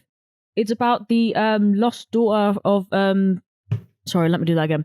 The lost daughter of the last Russian Tsar, the Princess of Russia. Apologies. My brain is like melting as we speak. I've had a long day. So I'm like, life. No worries. Yes. We all have, I think. Do you know what? I'm not even going to lie. I know you two probably don't have the same like bias as I have towards this movie, because I watched this a couple of times growing up and I love this movie. I love that little stupid Bartok bat. He's fucking cute as hell. I love all the characters. I love the story. It's kind of just so like far-fetched, but also something that kind of makes sense for like the time period it's in. But I just had fun, man. I was like, why do I know all these songs? Like these songs were starting, and I was like humming along to them, like, oh my god, I still know the words to these. And I just wanted to get all of my like biases on the table for this conversation, because I know that you two didn't enjoy it anywhere near as much as I did. And I'm willing to discuss that now. But a lot of my love for this movie is pretty much just nostalgia, because there was lots of times where I was looking at this movie and I went, this character design is actually quite hideous. Like the animation is really like jarry. Yeah. So like they all move and their faces look really weird when they move. A lot of layers like shifting on top of other layers. It looks so weird. Yeah. There is a lot of critiques I have about this film, but yeah, I'm quite biased and I love it anyway. So if you guys want to start. It's one of those nostalgia movies. Yeah, I actually have never watched this movie before, so this was the first time I watched it. I read a bit about like what it was based on, and it's like it's an alternate historical movie, and it's like based on all that stuff that happened, but like they shifted it a bit so it could be a bit more family friendly. Because what happened was fucking dreadful. Yeah, was Chris told me after the film was over. Horrifying He stuff. went, "Oh, Darcy, would you like to know what actually happened to her?" And I went, "No." He goes, "She never left. She was gone." And I was like, her "Oh." and her family were shot in the cellar. Yeah, they all died. By the Bolsheviks. Yeah, they all died. They were like, their bodies were thrown into like an abandoned mine pit, and they were buried. And I think a lot of those bodies were like acidified. There. Really? They like turned to like, or like just liquid. mulched. Yeah. And they were only found like pretty recently, I think. Yeah, it's like late 2000s, early 2010s. So they actually found her remains finally. It is disgusting, like absolutely horrifying stuff. But like, who did it then? Just some guy? Just the Bolsheviks, when they get invaded, right? Oh, right. I was just like thinking, Rasputin's like, there. who I like Rasputin. I think he's a cool guy. I think he might have led the rebellion, like in real life. I'm not too sure. I don't know all that much about it. I like watched this movie yesterday and briefly glanced over like what it was based on. But yeah, I think I didn't really have that much of a connection to this movie, and I didn't really find myself connecting with it all that much. As like I think if I had watched it like back in the day, maybe I would have got a bit more out of it. But at this point, like I'm just thinking like I would have probably preferred like an actual retelling of what happened, because it's just so much more interesting to me, and like because it was really fucked up what happened to them, and with this it's like it's the same story I've seen like 1,000 times before. Yeah, like I think I didn't actually know what had happened to her, but I know this is supposed to be like based on a folk tale kind of conspiracy about what could have happened to her, because they didn't find her for everybody a while. like believed that she was alive still. Yeah. But she wasn't. It would. I think it would have been quite interesting to see the real thing, but like, it's not exactly something that you could like make into a film and be like, "Hey, children, you want to gather around and watch this Anastasia film where she gets shot in the brains?" Make it like a Schindler's List movie. Yeah, I watched this like a couple times as a kid. I had the VHS. And I remember always finding it super, super boring. So I was like, I never wanted to watch it because I didn't enjoy it at all. And this time around, I didn't really remember the film at all. So it was basically like watching it again for the first time. And I thought it was all right. Mm-hmm. Like you, I didn't really connect with much going on. It was just kind of on the TV. Whatever. Yeah. Dimitri was sexy. Who cares? Do you think? Because I don't know. How you did? I didn't think that he was like the same character I've seen in like everything else. It's like it's a very stock story. It's like it's a con man. He's a con man, and she's a girl and she's lost, and he falls in love with her after a day, and he stops being a con man because he falls in love, and it's like very like Tangled-esque. It's like Road to El Dorado in a way, and like a bunch of other movies. Yeah, I don't know why there needed to be like a love angle in it, because it comes out of like nowhere as well. It's really weird. It's like the film's like an animated remake of a film that came out in the 50s, I think. Okay. Because basically Don Bluth and Gary Goldman, they signed a deal with 20th Century Fox to create this like their own animation studio called like Fox Animation Studios or something. Mm-hmm. And like part of like the deal they got was that their first movie had to be like a remake of like something that they owned. There was like a point when they were going to do The King and I or My Fair Lady, and they both like fell through. Mm-hmm. Well, yeah, I mean, I don't know, like really, just don't make the movie for kids, really, and just have something a bit more like fucked up, I guess. Just make something for adults. I don't know why they needed to make it a musical, because like every animated movie at that time had to be a musical, and maybe they were just fitting in with the trend in it, and I don't know why. I mean, I don't really remember any of the songs. I didn't really care much for them, and especially like there was a song that Rasputin sung when he was like down in his little cave, and that was like kind of bad, I thought, because it was kind of like a parallel to Scar and The Lion King when he sings "Be Prepared," and that song has so much like gravitas to it, and that song's so much better. To be honest, here's a song from a villain, and if you played like the instrumental to that song, you'd know that it was a song for a villain. But with this song that Rasputin sings, it was like the tone It didn't feel very foreboding. It didn't feel evil. No. I thought you could apply that same sort of tone to like any other song. You could apply it to like a hero's theme, like, and it would be like victorious in a way. But it's like he's not been victorious though, and he's not like the hero. It's just like I feel like they could have done a bit more in terms of that. And I don't really care for. I thought he was the best character because he was like very over the top and like I like kind of like how his body was falling apart and all that. But he wasn't really much of an antagonist because he didn't really know who Anastasia was, and like they never really meet until like the very end. He doesn't really have a purpose in the movie at all. I actually think he kind of makes the film worse just being in it. Like you didn't need him. Oh, no, because he's like, just there to kill her. It's another thing that's in there, and like it's like this pretty like grounded sort of drama kind of, and then suddenly he's like zombie Rasputin's like climbing out the ground and like making like the world start falling apart, and like the characters are like almost dying. It's like it's so jarring and comes out of nowhere and just kind of like completely changes the tone of the movie.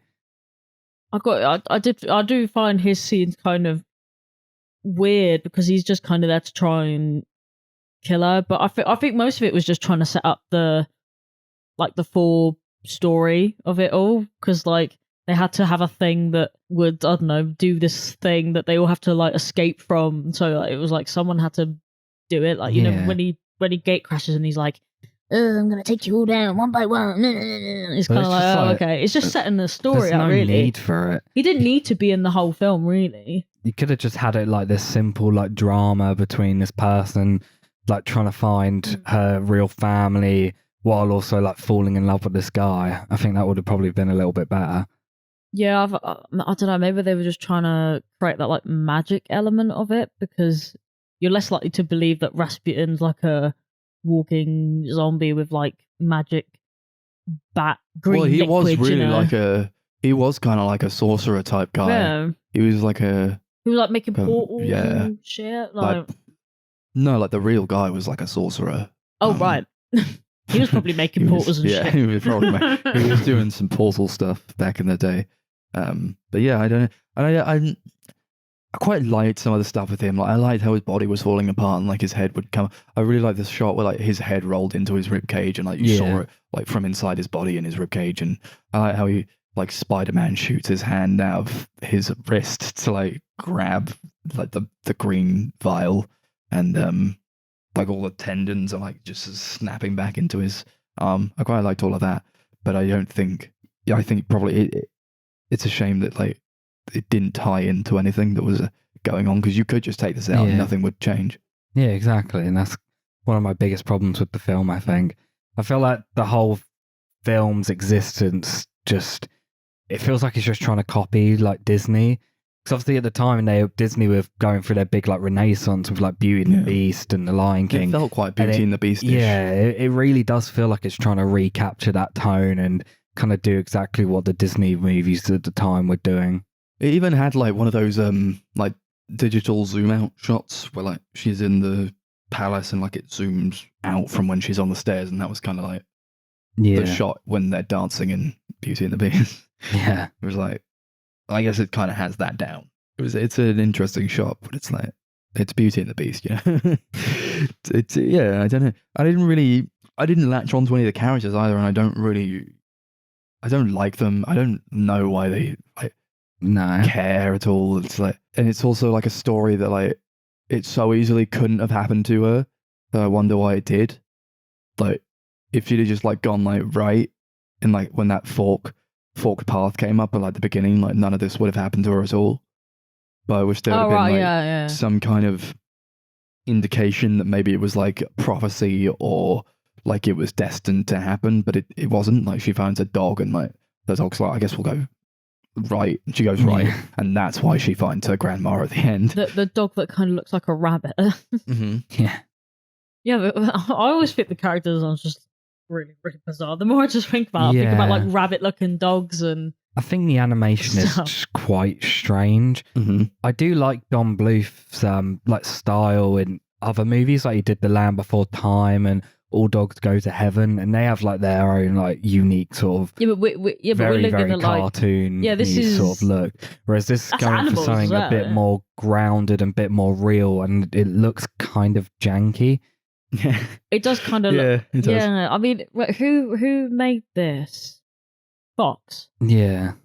I don't know. I think like the settings and landscapes and like all the backgrounds, they look so beautiful and well like detailed, but the characters just look so weird. A lot of them look almost like rotoscoped in how they're moving. It just looks too natural.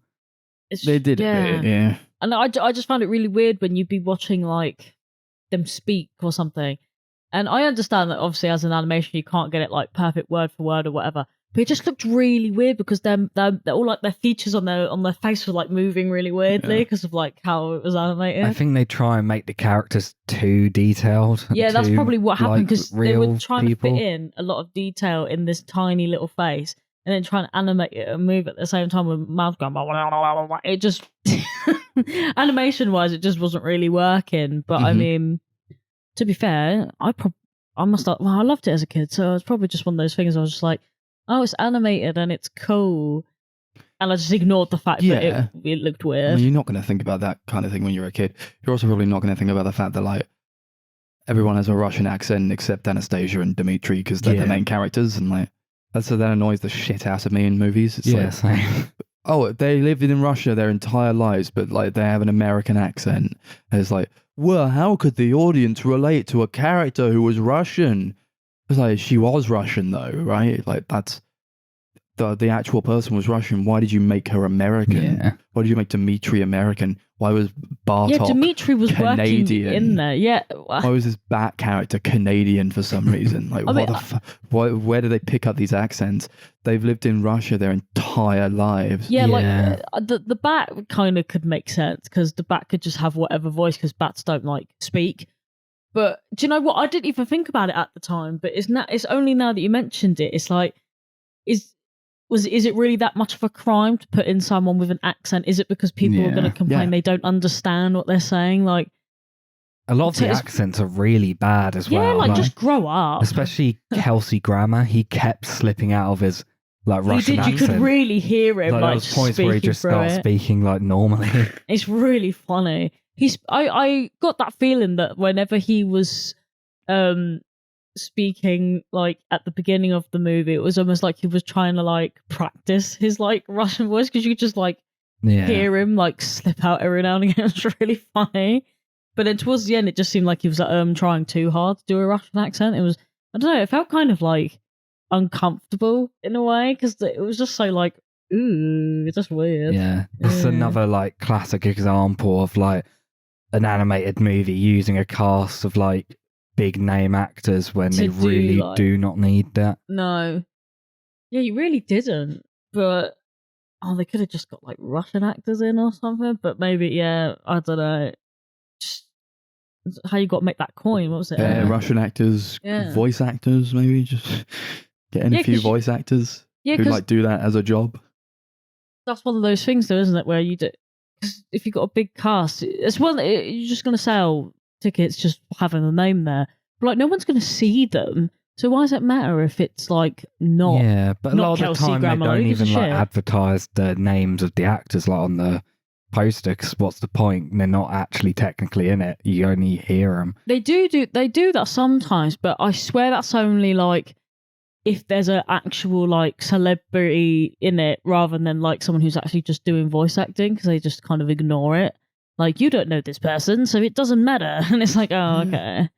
Why would you advertise an actor on a movie poster when you could advertise Thanksgiving instead? This is what the Wikipedia poster says. Just Anastasia, and then at the bottom it says Thanksgiving. Doesn't say it's out Thanksgiving. Just Thanksgiving. It's one of those Thanksgiving movies. You watch it Thanksgiving.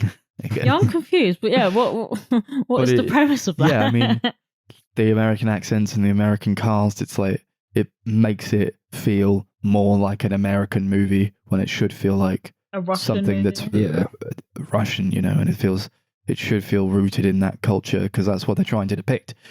But it's like, if you don't even try to indicate that your main character is Russian. She's like, well, she's lived there her entire life. You do the math. It doesn't matter that she's got an American accent. It doesn't matter. But just go along with it. But it's like, you didn't even care. Clearly. You didn't even care about like telling the story, I guess.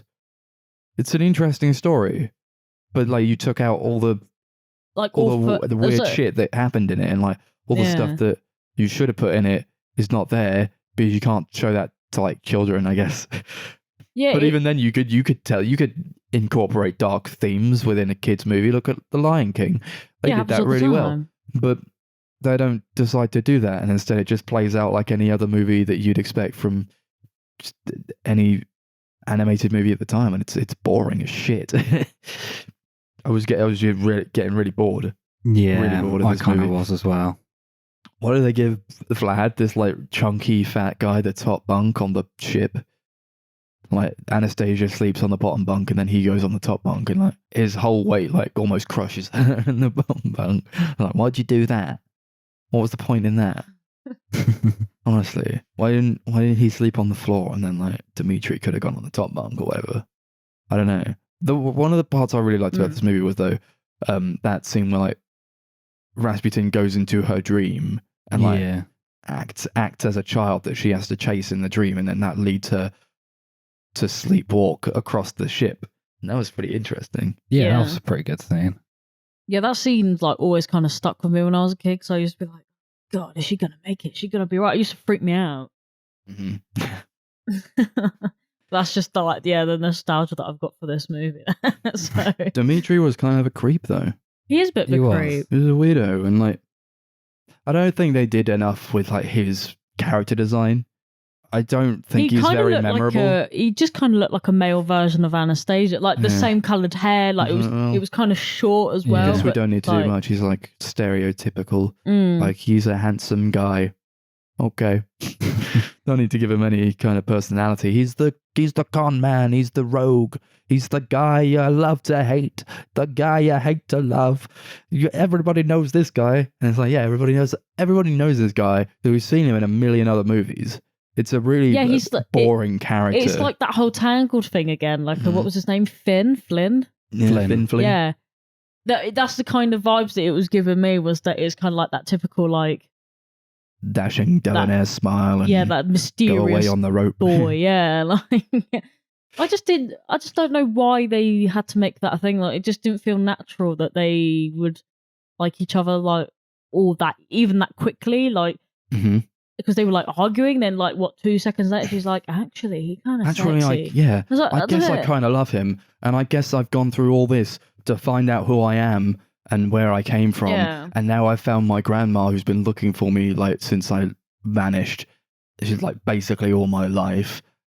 I'm just gonna leave her now for this guy that I've just met like the other day. Yeah, because she's been dreaming about meeting back up with her for years, and she just goes, I've Hi, met her Gran. now. I don't. See you later. Bye-bye forever. What? Why would you do that? It's like, even like her grandma's like, yeah, this is our world, Anastasia. It's the glitz, it's the glamour, it's the jewels. But some part of me thinks that maybe you don't want all that. I'm like, that's not how it goes. You don't get to choose. If you're in the monarchy, you don't get to choose that. That's how it is. Well, this monarchy does choose. Their whole system is predicated on the fact that like, you're born into it, and that's what it is. She's just like, I guess I'll go.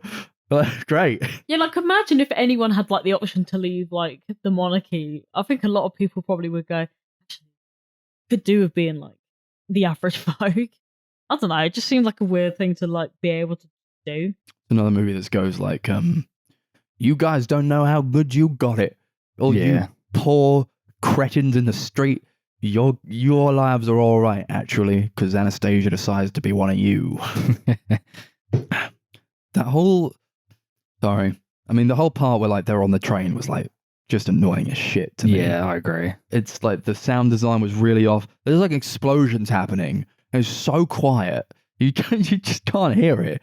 They like explode one of the cars with dynamite. They're like trying to release the cars with dynamite, and it explodes, and it's just like, oh,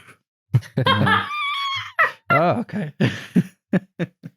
All right. Why what was like Dimitri like he was under the train car and he was like, Fletcher gotta hand me something to whack it with or something, hand me the chain. And then Anastasia hands him the chain and he's like, no, not you, I didn't mean you. And it's like, dude, what does it matter at this point? If this is life and death we're talking about, what does it matter who hands you the chain? Because she's a woman. She's a woman. Yes, she is. That whole fight with Anastasia and Rasputin at the end was like abysmal. Yeah, it's really bad. I don't know why they felt the need to include that because it didn't really lead anywhere. He or just do shows anything. up. He's like, "It's me." She's like, "Who the fuck are you?" She's like, "You didn't get the train." It was a real endgame Thanos. It was a real endgame Thanos Scarlet Witch moment where he goes, he says, "You ruined my life," and she says, "I don't even know who you are." And then like it should have been more climactic, but like she just like steps on his green vial a little bit. It's like this one's for Dimitri, and she steps on. It's not like even a stamp. She like steps on the vial a bit, like pushes down a bit on her for like, haha, this one's for my family. She does it again. She's like, this is for you, and it explodes, and he's like, yeah. Okay, I guess that was it. What's the point in this like kind of dreamscape landscape where like, well, where is this place? I don't know. Yeah, like where does he go? Like, yeah, if you've got these like no, I'm dead again. Like, it's so strange. He was like up on like he was like what in like purgatory sort of in his like little purgatory land. Oh yeah, because he was goes waiting up to to Earth, die. I don't know, 5 minutes and he's dead. Like, again, and like, fuck. I thought it was quite kind of almost hilarious how like easy it was just to kill him. Like that people didn't have sentries to just step on this bit of glass themselves. Why was he so powerful? His whole body was like collapsing. Yeah, you should have been able to like flick this guy, and he would have disintegrated. Why does Dimitri decide that he can like grab people? He like grabs a lot of women in this. He like goes to the Empress. Idea. He like grabs the Empress hand and he's like, I gotta show you the girl, and she's like, get the fuck off me. Like, I gotta show you. He's a little bit invasive. And then like Anastasia's like, you lied to me, and then she's like, I'm gone forever. And he like keeps grabbing her. I was like, get the fuck back here, get back here. I'm like, dude, what the fuck are you doing? Just I guess she loves you now. I guess that's a good way to make someone fall in love with you. Just invade their personal space and grab them at just any opportunity you can, and they'll fall in love with you. We're all doing it wrong. Russia's greatest love machine. Apparently they wanted a scene where Bartok sings that, but they decided against it in the end because it was like too expensive. That would have sucked. Yeah, it would have been ass. Ratings? Oh. Okay. What are we rating it out of? Bartoks. Okay. Sure. Cute. Yeah, this was fine. I don't think I'd watch it again.